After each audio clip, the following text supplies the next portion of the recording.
ਸਤਿ ਸ੍ਰੀ ਅਕਾਲ ਜੀ ਸਾਰਿਆਂ ਨੂੰ ਪਿਆਰ ਭਰੀ ਸਤਿ ਸ੍ਰੀ ਅਕਾਲ ਜੀ।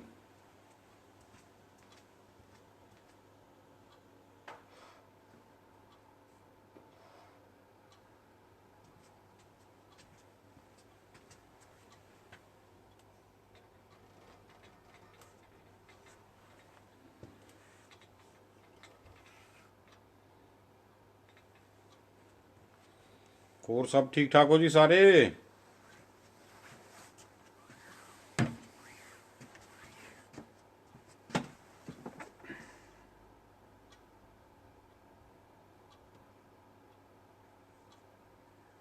ਸਤਿ ਸ੍ਰੀ ਅਕਾਲ ਰਵੀ ਜੀ, ਸਤਿ ਸ੍ਰੀ ਅਕਾਲ ਕੁਲਵਿੰਦਰ ਜੀ, ਸਤਿ ਸ੍ਰੀ ਅਕਾਲ।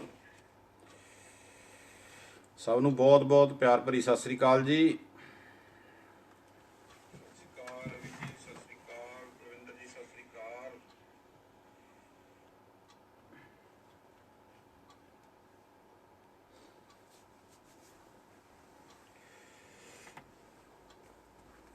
ਹਰਮਨ ਹਰਮਨ ਘੁੰਮਣ ਜੀ ਸਤਿ ਸ੍ਰੀ ਅਕਾਲ। 2-3 ਹਫ਼ਤੇ ਤੁਹਾਡੀ ਗੈਰ ਅੱਜ ਮੇਰੀ ਥੋੜੀ ਜਿਹੀ ਤਬੀਅਤ ਠੀਕ ਨਹੀਂ ਜੀ, ਪਰ ਫਿਰ ਵੀ ਆਪਣੀ ਡਿਊਟੀ ਸਮਝਦੇ ਹੋਏ ਮੈਂ ਹਾਜ਼ਰੀ ਲਵਾਉਣਾ ਬਿਹਤਰ ਸਮਝਿਆ। ਆਵਾਜ਼ ਦੇਖੋ ਜਰਾ ਠੀਕ ਆ ਰਹੀ ਹੈ ਜੀ।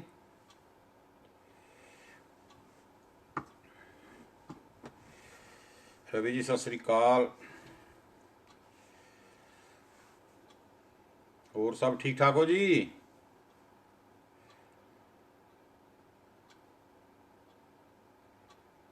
ਕਿਵੇਂ ਹੋ ਸਾਰੇ?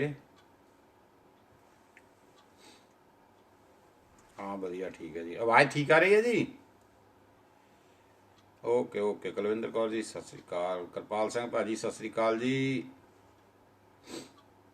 ਬਹੁਤ ਬਹੁਤ ਸਾਰਿਆਂ ਦਾ ਧੰਨਵਾਦ ਜੀ, ਤੁਸੀਂ ਆਪਣਾ ਟਾਈਮ ਕੀਮਤੀ ਕੱਢ ਕੇ ਹਾਜ਼ਰੀ ਲਵਾਉਂਦੇ ਹੋ।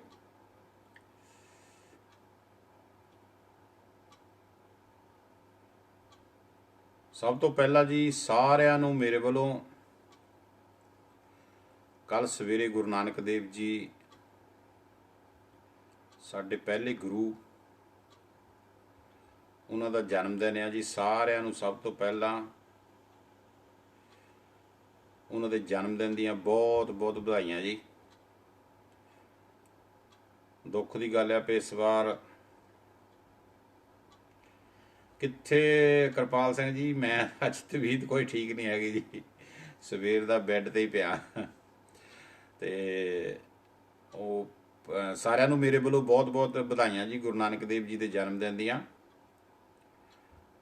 ਜਿਨ੍ਹਾਂ ਨੇ ਸਾਨੂੰ ਇਹ ਲੰਗਰ ਪ੍ਰਥਾ ਚਲਾਉਣ ਦੀ ਇੱਕ ਜਾਚਨਾ ਦਿੱਤੀ। ਉਹਨਾਂ ਦਾ ਜਿਹੜਾ ਇਹ ਯੋਗਦਾਨ ਆ ਅੱਜ ਤੁਸੀਂ ਦੁਨੀਆ ਭਰ ਦੇ ਵਿੱਚ ਦੇਖ ਰਹੇ ਹੋ। ਇਹ ਜਿਹੜੇ ਲੰਗਰ ਉਹਨਾਂ ਦੀ ਦੇਣ ਆ ਸਾਨੂੰ, ਇਹ ਚੱਲਦੇ ਪਏ ਆ। ਤੇ ਮੇਰੇ ਹਿਸਾਬ ਨਾਲ ਉਹਨਾਂ ਨੇ ਇੰਨੀ ਕੁ ਸਾਡੇ ਤੇ ਕਿਰਪਾ ਕਰ ਦਿੱਤੀ। ਕੁਮਾਰ ਕੇਸ਼ ਜੀ ਸਤਿ ਸ੍ਰੀ ਅਕਾਲ ਜੀ। ਗੁਰੂ ਨਾਨਕ ਦੇਵ ਜੀ ਨੇ ਇੰਨੀ ਆਪਣੇ ਭਗਤਾਂ ਤੇ ਕਿਰਪਾ ਕਰ ਦਿੱਤੀ ਕਿ ਉਹਨਾਂ ਦੇ ਜਿਹੜੇ 20 ਰੁਪਏ ਸੀ, ਮੇਰਾ ਖਿਆਲ ਉਹਦਾ ਹਜੇ ਵਿਆਜ ਵੀ ਜਿਹੜਾ ਨਹੀਂ ਮੁੱਕਿਆ। ਇੰਨੀ ਦੁਨੀਆ ਦੇ ਵਿੱਚ ਅੱਜ ਦੀ ਤਰੀਕ ਦੇ ਵਿੱਚ ਜੇ ਤੁਸੀਂ ਦਿੱਲੀ 'ਚ ਦੇਖ ਲਓ, ਜਿਹੜੇ ਪੁਲਿਸ ਵਾਲੇ ਡੰਡੇ ਮਾਰਦੇ ਸੀ ਨਾ, ਉਹੀ ਅੱਜ ਬਾਬੇ ਨਾਨਕ ਦਾ ਲੰਗਰ ਉੱਥੇ ਬੈਠ ਕੇ ਛਕਦੇ ਆ। ਤਾਜੁਬ ਹੁੰਦਾ ਉਹਨਾਂ ਫੋਟੋਆਂ ਨੂੰ ਦੇਖ ਕੇ ਕਿ ਬਾਬੇ ਨਾਨਕ ਦਾ ਸਿੱਖ ਦਰ ਆਏ ਨੂੰ ਕਿਸੇ ਨੂੰ ਵੀ ਭੁੱਖਾ ਨਹੀਂ ਜਾਣ ਦਿੰਦਾ। ਤੇ ਇਹ ਬਹੁਤ ਬੜੀ ਪ੍ਰਾਪਤੀ ਸਾਨੂੰ ਬਾਬੇ ਨਾਨਕ ਕੋਲੋਂ ਹੀ ਮਿਲੀ ਹੈ ਜੀ। ਸੁਮਨ ਸ਼ੋਕਰ ਜੀ ਸਤਿ ਸ੍ਰੀ ਅਕਾਲ ਮੇਰੇ ਪੁੱਤੂ, ਕਿੱਦਾਂ? ਇਹ ਸਾਰੀ ਜਿਹੜੀ ਆ ਦੇਣ ਸਾਨੂੰ ਬਾਬੇ ਨਾਨਕ ਤੋਂ ਮਿਲੀ ਹੈ ਜੀ। ਔਰ ਬਾਬੇ ਨਾਨਕ ਦੇ ਹਮੇਸ਼ਾ ਸਾਨੂੰ ਰਿਣੀ ਰਹਿਣਾ ਚਾਹੀਦਾ, ਉਹਨਾਂ ਦੇ ਚਰਨਾਂ ਵਿੱਚ ਰਹਿਣਾ ਚਾਹੀਦਾ। ਔਰ ਜੋ ਵੀ ਸਾਡੀ ਦੁੱਖ ਤਕਲੀਫ ਹੈ ਉਹ ਬਾਬੇ ਨਾਨਕ ਤੋਂ ਸਿਵਾਏ ਹੋਰ ਕੋਈ ਸੁਣਨ ਵਾਲਾ ਨਹੀਂ ਸਾਡੀ ਲਈ। ਇਸ ਕਰਕੇ ਸਾਰਿਆਂ ਨੂੰ ਮੇਰੇ ਵੱਲੋਂ ਬਹੁਤ ਬਹੁਤ ਮੁਬਾਰਕਾਂ।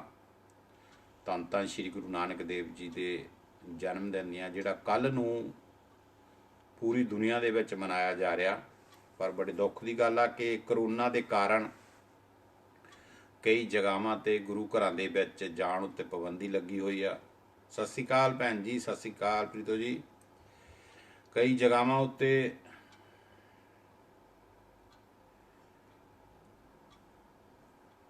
ਬਿਲਕੁਲ ਜੀ ਬਿਲਕੁਲ ਹਰਮਨ, ਬਿਲਕੁਲ ਸਹੀ ਗੱਲ ਆ। ਤੇ ਕਈ ਜਗ੍ਹਾਵਾਂ ਉੱਤੇ ਕਰੋਨਾ ਦੀ ਵਜ੍ਹਾ ਨਾਲ ਇਹ ਜਿਹੜੀਆਂ ਪਾਬੰਦੀਆਂ ਲੱਗੀਆਂ ਹੋਈਆਂ ਵੀ ਅਸੀਂ ਗੁਰੂ ਘਰਾਂ ਦੇ ਵਿੱਚ ਲਿਮਟਿਡ ਟਾਈਮ ਲਈ ਜਾਂ ਥੋੜ੍ਹੇ ਗਰੁੱਪ ਦੇ ਵਿੱਚ ਜਾ ਸਕਦੇ ਹਾਂ, ਨਹੀਂ ਤਾਂ ਇਹਨਾਂ ਦਿਨਾਂ ਦੇ ਵਿੱਚ ਬਾਬੇ ਨਾਨਕ ਦੀ ਚੜ੍ਹਦੀ ਕਲਾ ਜੈ ਜੈਕਾਰ ਦੇ ਜਿਹੜੇ ਗਾਇਨ ਹੁੰਦੇ ਆ। ਪਰ ਚਲੋ ਇਹ ਵੀ ਉਹਦੀ ਮਰਜ਼ੀ ਰਜਾ ਦੇ ਵਿੱਚ ਹੀ ਆ ਜੀ। ਤੇ ਆਪਾਂ ਕੋਸ਼ਿਸ਼ ਕਰਨੀ ਆ। ਕੱਲ੍ਹ ਸਵੇਰੇ ਵੈਸੇ ਐਂਟਵਰਪਨ ਦੇ ਵਿੱਚ ਦੂਰਨੇ ਵਿੱਚ ਗੁਰੂ ਨਾਨਕ ਦੇਵ ਜੀ ਦਾ ਗੁਰਪੁਰਬ ਮਨਾਇਆ ਜਾ ਰਿਹਾ। ਬਾਕੀ ਘਰਾਂ ਵਾਲੇ ਤਾਂ ਗੁਰੂ ਘਰਾਂ ਵਾਲੇ ਤਾਂ ਤਕਰੀਬਨ ਐਤਵਾਰ ਦਾ ਹੀ ਸਮਾਂ ਕੱਢਦੇ ਆ, ਪਰ ਦੂਰਨੇ ਵਾਲੇ ਜਿਹੜੇ ਆ ਉਹ ਜਿਸ ਦਿਨ ਗੁਰਪੁਰਬ ਹੋਵੇ, ਚਾਹੇ ਉਹ ਸੋਮਵਾਰ ਹੋਵੇ ਚਾਹੇ ਮੰਗਲਵਾਰ ਹੋਵੇ। ਥੈਂਕ ਯੂ ਭਾਜੀ। ਇਹ ਕਿਰਪਾਲ ਸਿੰਘ ਭਾਜੀ ਜਿਹੜੇ ਆ ਇੱਥੇ ਬੈਲਜੀਅਮ ਦੇ ਵਿੱਚ ਲੋਕ ਇਨਸਾਫ ਪਾਰਟੀ ਦੇ ਕੋਰ ਕਮੇਟੀ ਦੇ ਪ੍ਰਧਾਨ ਯੂਰਪ ਦੇ ਆ, ਉਹਨਾਂ ਵੱਲੋਂ ਵੀ ਆਪਣੇ ਇਸ ਪ੍ਰੋਗਰਾਮ ਦੇ ਵਿੱਚ ਸ਼ਾਮਲ ਹੋ ਕੇ ਸਾਰੀਆਂ ਸੰਗਤਾਂ ਨੂੰ ਜਿੰਨੀਆਂ ਬੈਲਜੀਅਮ ਦੇ ਵਿੱਚ ਵਸਦੀਆਂ ਜਾਂ ਜਿਹੜੇ ਵੀ ਦੇਖ ਰਹੇ ਆ ਇਸ ਪ੍ਰੋਗਰਾਮ ਨੂੰ ਆਪਣੇ ਨੂੰ, ਸਾਰਿਆਂ ਨੂੰ ਉਹਨਾਂ ਵੱਲੋਂ ਵੀ ਗੁਰੂ ਨਾਨਕ ਦੇਵ ਜੀ ਦੇ ਜਨਮ ਦਿਨ ਦੀਆਂ ਬਹੁਤ ਬਹੁਤ ਮੁਬਾਰਕਾਂ ਦਿੱਤੀਆਂ ਜਾ ਰਹੀਆਂ। ਤੇ ਸਾਡੇ ਵੱਲੋਂ ਵੀ ਸਾਰਿਆਂ ਵੱਲੋਂ ਦੁਆ ਜੀ, ਸਾਰੇ ਜਣੇ ਬਾਬੇ ਨਾਨਕ ਦੇ ਖੁਸ਼ੀਆਂ ਨੂੰ ਪ੍ਰਾਪਤ ਕਰੋ। ਤੇ ਜੇ ਆਪਾਂ ਜ਼ਿਆਦਾ ਨਹੀਂ ਕੁਛ ਕਰ ਸਕਦੇ ਤਾਂ ਆਪਾਂ ਥੋੜ੍ਹਾ ਜਿਹਾ ਉਹਨਾਂ ਨੂੰ ਯਾਦ ਜ਼ਰੂਰ ਕਰੀਏ ਕੱਲ੍ਹ ਨੂੰ। ਤੇ ਕੱਲ੍ਹ ਨੂੰ ਮੈਂ ਜਿਹੜੀ ਗੱਲ ਕਰਨੀ ਚਾਹੁੰਦਾ ਸੀ ਉਹ ਕੱਲ੍ਹ ਨੂੰ ਦੂਰਨੇ ਵਿੱਚ ਜਿਹੜਾ ਗੁਰੂ ਨਾਨਕ ਦੇਵ ਜੀ ਦਾ ਜਨਮ ਦਿਨ ਜਿਹੜਾ ਉਹ ਥੈਂਕ ਯੂ ਪ੍ਰੀਤੋ ਜੀ, ਥੈਂਕ ਯੂ ਬਹੁਤ ਬਹੁਤ ਭੈਣ ਜੀ। ਤੇ ਦੂਰਨੇ ਵਿੱਚ ਮਨਾਇਆ ਜਾ ਰਿਹਾ ਕਿਉਂਕਿ ਉਹ ਕਦੀ ਵੀ ਐਤਵਾਰ ਦੀ ਵੇਟ ਨਹੀਂ ਕਰਦੇ। ਉਹ ਜਿਸ ਦਿਨ ਵੀ ਕੋਈ ਗੁਰਪੁਰਬ ਹੁੰਦਾ ਉਸੇ ਦਿਨ ਜਿਹੜੇ ਦੂਰਨੇ ਗੁਰੂ ਘਰ ਵਾਲੇ ਐਂਟਵਰਪਨ ਵਾਲੇ ਮਨਾਉਂਦੇ ਆ। ਤੇ ਉਹਨਾਂ ਦੀਆਂ ਕੁਛ ਹਦਾਇਤਾਂ ਹੈਗੀਆਂ ਵੀ ਜ਼ਿਆਦਾ ਸੰਗਤ ਜਿਹੜੀ ਆ ਉਹ ਨਾ ਬੈਠੇ। ਜਦੋਂ ਦੇਖਦੇ ਤੁਸੀਂ ਥੋੜ੍ਹੀ ਜਿਹੀ ਸੰਗਤ ਵੱਧ ਰਹੀ ਆ, ਉਸ ਤਰੀਕੇ ਨਾਲ ਤੁਸੀਂ ਹੌਲੀ ਹੌਲੀ ਮੂਵ ਕਰਦੇ ਜਾਓ। ਤੇ ਆਓ ਜ਼ਰੂਰ, ਸਾਰੀਆਂ ਸੰਗਤਾਂ ਨੂੰ ਬੇਨਤੀ ਹੈ ਕਿ ਜੇ ਤੁਹਾਡੇ ਕੋਲ ਟਾਈਮ ਕੱਲ੍ਹ ਹੈਗਾ ਤੇ ਕੋਸ਼ਿਸ਼ ਕਰੋ ਆਪਾਂ ਦੂਰਨੇ ਜਾਈਏ। ਤੇ ਉੱਥੇ ਉਹਨਾਂ ਨੇ ਪਹਿਲੇ ਟਾਈਮ ਸੁਖਮਨੀ ਸਾਹਿਬ ਦਾ ਪਾਠ ਆ, ਉਹ ਤੋਂ ਬਾਅਦ ਉਹਨਾਂ ਨੇ ਮੇਰਾ ਸਧਾਰਨ ਪਾਠ ਰੱਖਿਆ ਹੋਇਆ ਜੀ, ਉਹਦਾ ਭੋਗ ਵੀ ਪੈਣਾ। ਉਹ ਤੋਂ ਬਾਅਦ ਜਿਹੜਾ ਲੰਗਰ ਦਾ ਮੇਰਾ ਖਿਆਲ ਨਹੀਂ ਕੋਈ ਇੰਤਜ਼ਾਮ ਹੈ ਖਾਸ, ਕਿਉਂਕਿ ਥੋੜ੍ਹੇ ਜਿਹੇ ਹਾਲਾਤਾਂ ਨੂੰ ਮੁੱਖ ਰੱਖ ਕੇ ਐਂਟਵਰਪਨ ਦੇ ਵਿੱਚ ਵੈਸੇ ਵੀ ਥੋੜ੍ਹੀ ਜਿਹੀ ਸਖਤੀ ਆ, ਪਰ ਉਹਨਾਂ ਵੱਲੋਂ ਗੁਰਦੁਆਰਾ ਸਾਹਿਬ ਖੁੱਲ੍ਹ ਜਾਣਗੇ ਔਰ ਗੁਰੂ ਨਾਨਕ ਦੇਵ ਜੀ ਦੀ ਜਿਹੜੀ ਆ ਉੱਥੇ ਪੁਰਬ ਮਨਾਇਆ ਜਾਊਗਾ। ਇਸ ਤੋਂ ਇਲਾਵਾ ਬਾਕੀ ਗੁਰੂ ਘਰਾਂ ਵੱਲੋਂ ਕੋਈ ਹਜੇ ਕੋਈ ਖਾਸ ਮੈਸੇਜ ਨਹੀਂ ਆਇਆ, ਹੋ ਸਕਦਾ ਅਗਲੇ ਐਤਵਾਰ ਮਨਾਏ ਜਾਣ। ਤੇ ਇਹ ਦੂਰਨੇ ਵਿੱਚ ਸਵੇਰੇ ਦਿਨ ਦੀ ਦਿਨ ਹੀ ਮਨਾਉਂਦੇ ਆ ਹਮੇਸ਼ਾ, ਵਹਿਲੇ ਵੀ ਜਿਹੜੇ ਵੀ ਜਿੰਨੇ ਵੀ ਇਹਨਾਂ ਨੇ ਗੁਰਪੁਰਬ ਮਨਾਏ ਆ ਉਹ ਦਿਨ ਦੀ ਦਿਨ ਹੀ ਮਨਾਏ ਜਾਂਦੇ ਆ। ਤੇ ਦੂਸਰੀ ਗੱਲ ਮੈਂ ਪਿਛਲੇ ਹਫ਼ਤੇ ਗੱਲ ਕੀਤੀ ਸੀ ਕਿ ਆਪਾਂ ਜਿਹੜਾ ਕਿ ਲੜਕੀਆਂ ਦੇ ਨਾਲ ਮੰਦਭਾਗੀਆਂ ਘਟਨਾਵਾਂ ਪੰਜਾਬ ਦੇ ਵਿੱਚ ਜਾਂ ਹਿੰਦੁਸਤਾਨ ਦੇ ਵਿੱਚ ਹੁੰਦੀਆਂ, ਪਰ ਇਸ ਚੀਜ਼ ਨੂੰ ਅੱਜ ਮੈਂ ਥੋੜ੍ਹਾ ਜਿਹਾ ਪਿੱਛੇ ਕਰਨਾ ਚਾਹੁੰਦਾ। ਇਹ ਵੀ ਸਾਡੇ ਲਈ ਬਹੁਤ ਬੜੀ ਇੱਕ ਦਰਦਨਾਇਕ ਘਟਨਾ, ਕਿਉਂਕਿ ਅਸੀਂ ਇਨਸਾਨੀਅਤ ਤੋਂ ਗਿਰ ਗਏ ਹਾਂ ਤੇ ਇਹ ਸਾਰੀਆਂ ਘਟਨਾਵਾਂ ਤਦੇ ਵਾਪਰਦੀਆਂ। ਤੇ ਇਸ ਕਰਕੇ ਅੱਜ ਥੋੜ੍ਹਾ ਜਿਹਾ ਮੈਂ ਜਿਹੜਾ ਮੈਂ ਐਡਰੈਸ ਰਵੀ ਜੀ ਤੁਹਾਨੂੰ ਗੁਰੂ ਘਰ ਦਾ ਭੇਜ ਦਿੰਦਾ, ਤੇ ਉਹ ਤੁਸੀਂ ਉੱਥੇ ਜੇ ਜਾਣਾ ਚਾਹੁੰਦੇ ਹੋ ਤਾਂ ਜ਼ਰੂਰ ਜਾਓ, ਕਿਉਂਕਿ ਸਵੇਰੇ ਗੁਰੂ ਨਾਨਕ ਦੇਵ ਜੀ ਦਾ ਗੁਰਪੁਰਬ ਹੈ। ਤੇ ਜਿਹੜਾ ਮੇਨ ਮੁੱਦਾ ਜੀ ਸਾਡਾ ਉਹ ਇਹ ਆ ਵੀ ਦੇਖੋ ਹਿੰਦੁਸਤਾਨ ਦੇ ਵਿੱਚ ਜਿਹੜਾ ਸਾਡੇ ਕਿਸਾਨ ਵੀਰ ਆ ਉਹਨਾਂ ਦੇ ਨਾਲ ਕਿੰਨੀ ਮੰਦਭਾਗੀਆਂ ਘਟਨਾਵਾਂ ਵਾਪਰ ਰਹੀਆਂ, ਕਿੰਨਾ ਸਰਕਾਰਾਂ ਜ਼ੋਰ ਲਾ ਰਹੀਆਂ ਵੀ ਕਿਸੇ ਤਰੀਕੇ ਨਾਲ ਉਹਨਾਂ ਦੇ ਜਿਹੜੇ ਇਹ ਇਕੱਠ ਆ ਉਹਨਾਂ ਨੂੰ ਤੋੜ ਦਿੱਤਾ ਜਾਵੇ। ਤੇ ਕੋਸ਼ਿਸ਼ਾਂ ਇਹ ਵੀ ਕੀਤੀਆਂ ਜਾ ਰਹੀਆਂ ਜੀ।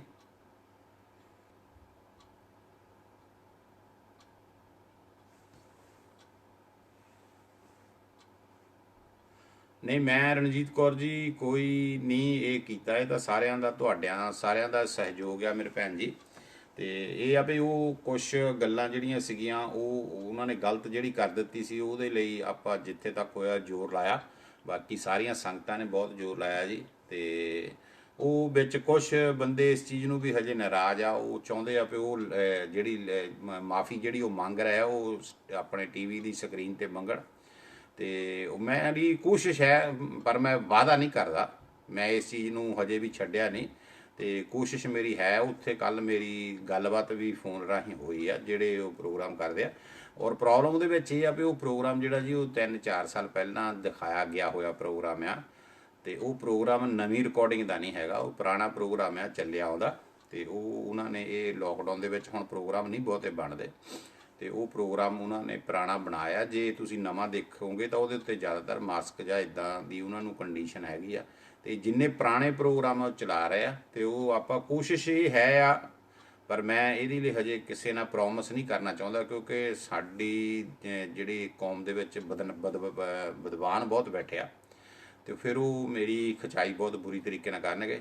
ਤੇ ਕੋਸ਼ਿਸ਼ ਮੈਂ ਇਹ ਕਰ ਰਿਹਾ ਕਿ ਉਹ ਸਕਰੀਨ ਤੇ ਆ ਕੇ ਵੀ ਇਸ ਚੀਜ਼ ਦੀ ਜੇ ਹੋ ਸਕੇ ਤਾਂ ਮਾਫੀ ਮੰਗਣ। ਤੇ ਬਾਕੀ ਇਹ ਬਾਬੇ ਨਾਨਕ ਦੇ ਹੱਥ ਹੈ ਜੀ, ਉਹਨਾਂ ਨੇ ਇਹ ਮਸਲੇ ਨੂੰ ਕਿੱਦਾਂ ਨਜਿੱਠਣਾ। ਬਾਕੀ ਉਹ ਸਭ ਨੂੰ ਮੇਲ ਕਰ ਰਹੇ ਨੇ, ਜਿਹੜਾ ਵੀ ਕੋਈ ਵੀ ਉਹਨਾਂ ਨੂੰ ਮੇਲ ਕਰਕੇ ਇਸ ਸੰਬੰਧ ਦੇ ਵਿੱਚ ਕਹਿੰਦਾ, ਉਹ ਸਭ ਨੂੰ ਮੇਲ ਕਰਕੇ ਇਸ ਗੱਲ ਦੀ ਸੰਤੁਸ਼ਟੀ ਸਭ ਨੂੰ ਦਵਾ ਰਹੇ ਨੇ ਵੀ ਜਿਹੜੀ ਵੀ ਗਲਤੀ ਹੋਈ ਆ ਉਹ ਅਣਜਾਣਪੁਣੇ 'ਚ ਹੋਈ ਆ। ਔਰ ਇਹ ਗੱਲ ਵਿੱਚ ਕੋਈ ਦੋ ਰਾਵਾਂ ਨਹੀਂ, ਮੈਂ ਕੋਈ ਉਹਨਾਂ ਦਾ ਪੱਖ ਨਹੀਂ ਲੈਣਾ ਚਾਹੁੰਦਾ ਜੀ, ਕਿਉਂਕਿ ਗਲਤੀ ਤਾਂ ਗਲਤੀ ਆ, ਮੈਂ ਕੋਈ ਪੱਖ ਨਹੀਂ ਲੈਣਾ ਚਾਹੁੰਦਾ। ਪਰ ਇਹ ਗੱਲ ਬਿਲਕੁਲ ਸਹੀ ਆ ਵੀ ਉਹਨਾਂ ਨੂੰ ਇਸ ਚੀਜ਼ ਦੀ ਨੌਲੇਜ ਨਹੀਂ ਸੀ ਬਿਲਕੁਲ ਵੀ ਅਸੀਂ ਇਹ ਕੀ ਕਰਨ ਲੱਗੇ ਆ। ਉਹਨਾਂ ਨੇ ਆਪਣੇ 'ਚ ਤੋਂ ਇੱਕ ਗਾਣਾ, ਜੋ ਉਹਨਾਂ ਦੇ ਡਾਇਰੈਕਟਰ ਦੇ ਨਾਲ ਮੇਰੀ ਗੱਲ ਹੋਈ ਉਹਦੇ ਮੁਤਾਬਕ ਇਹ ਆ ਵੀ ਉਹਨਾਂ ਨੇ ਇੱਕ ਗਾਣਾ ਚੱਕਿਆ ਆਪਣੇ 'ਚ ਤੋਂ, ਗਾਣਾ ਚੱਕ ਕੇ ਉਹਨਾਂ ਨੇ ਉਹ ਲਾ ਦਿੱਤਾ। ਉਹਨਾਂ ਨੂੰ ਇਸ ਗੱਲ ਦਾ ਪਤਾ ਹੀ ਨਹੀਂ ਸੀ ਵੀ ਸ਼ਬਦ ਆ। ਪਰ ਉਹਨਾਂ ਨੂੰ ਮੈਂ ਇਹ ਗੱਲ ਕਹੀ ਵੀ ਜਦੋਂ ਜਿਹੜੀ ਭਾਸ਼ਾ ਨੂੰ ਤੁਸੀਂ ਜਾਣਦੇ ਨਹੀਂ ਤੇ ਤੁਸੀਂ ਇਹਨੂੰ ਵਰਤ ਕਿਉਂ ਲਿਆ। ਮੈਂ ਤੁਹਾਨੂੰ ਇੱਕ ਛੋਟੀ ਜਿਹੀ ਘਟਨਾ ਦੱਸਦਾ। ਮੈਂ ਨਵਾਂ ਆਇਆ ਤੇ ਮੈਨੂੰ ਇੱਥੇ ਦੀ ਭਾਸ਼ਾ ਸਿੱਖਣ ਦਾ ਸ਼ੌਕ ਸੀ, ਤੇ ਮੈਂ ਇੱਕ ਬੰਦੇ ਨੂੰ ਪੁੱਛਿਆ ਵੀ ਇਸ ਚੀਜ਼ ਦਾ ਮਤਲਬ ਕੀ। ਉਹਨੇ ਮੈਨੂੰ ਉਹਦਾ ਮਤਲਬ ਬੜਾ ਗੰਦਾ ਦੱਸ ਦਿੱਤਾ, ਤੇ ਮੈਂ ਉਹ ਮਤਲਬ ਜਿਹੜਾ ਸੀ ਉਹ ਕਿਸੇ ਗੋਰੇ ਨੂੰ ਆਪਣੇ 'ਚ ਤੋਂ ਬੜੇ ਇੱਜ਼ਤ ਮਾਣ ਨਾਲ ਕਿਹਾ, ਤੇ ਉਹ ਮੇਰੇ ਵੱਲ ਬੜੇ ਭਿਆਨਕ ਤਰੀਕੇ ਨਾਲ ਦੇਖੇ।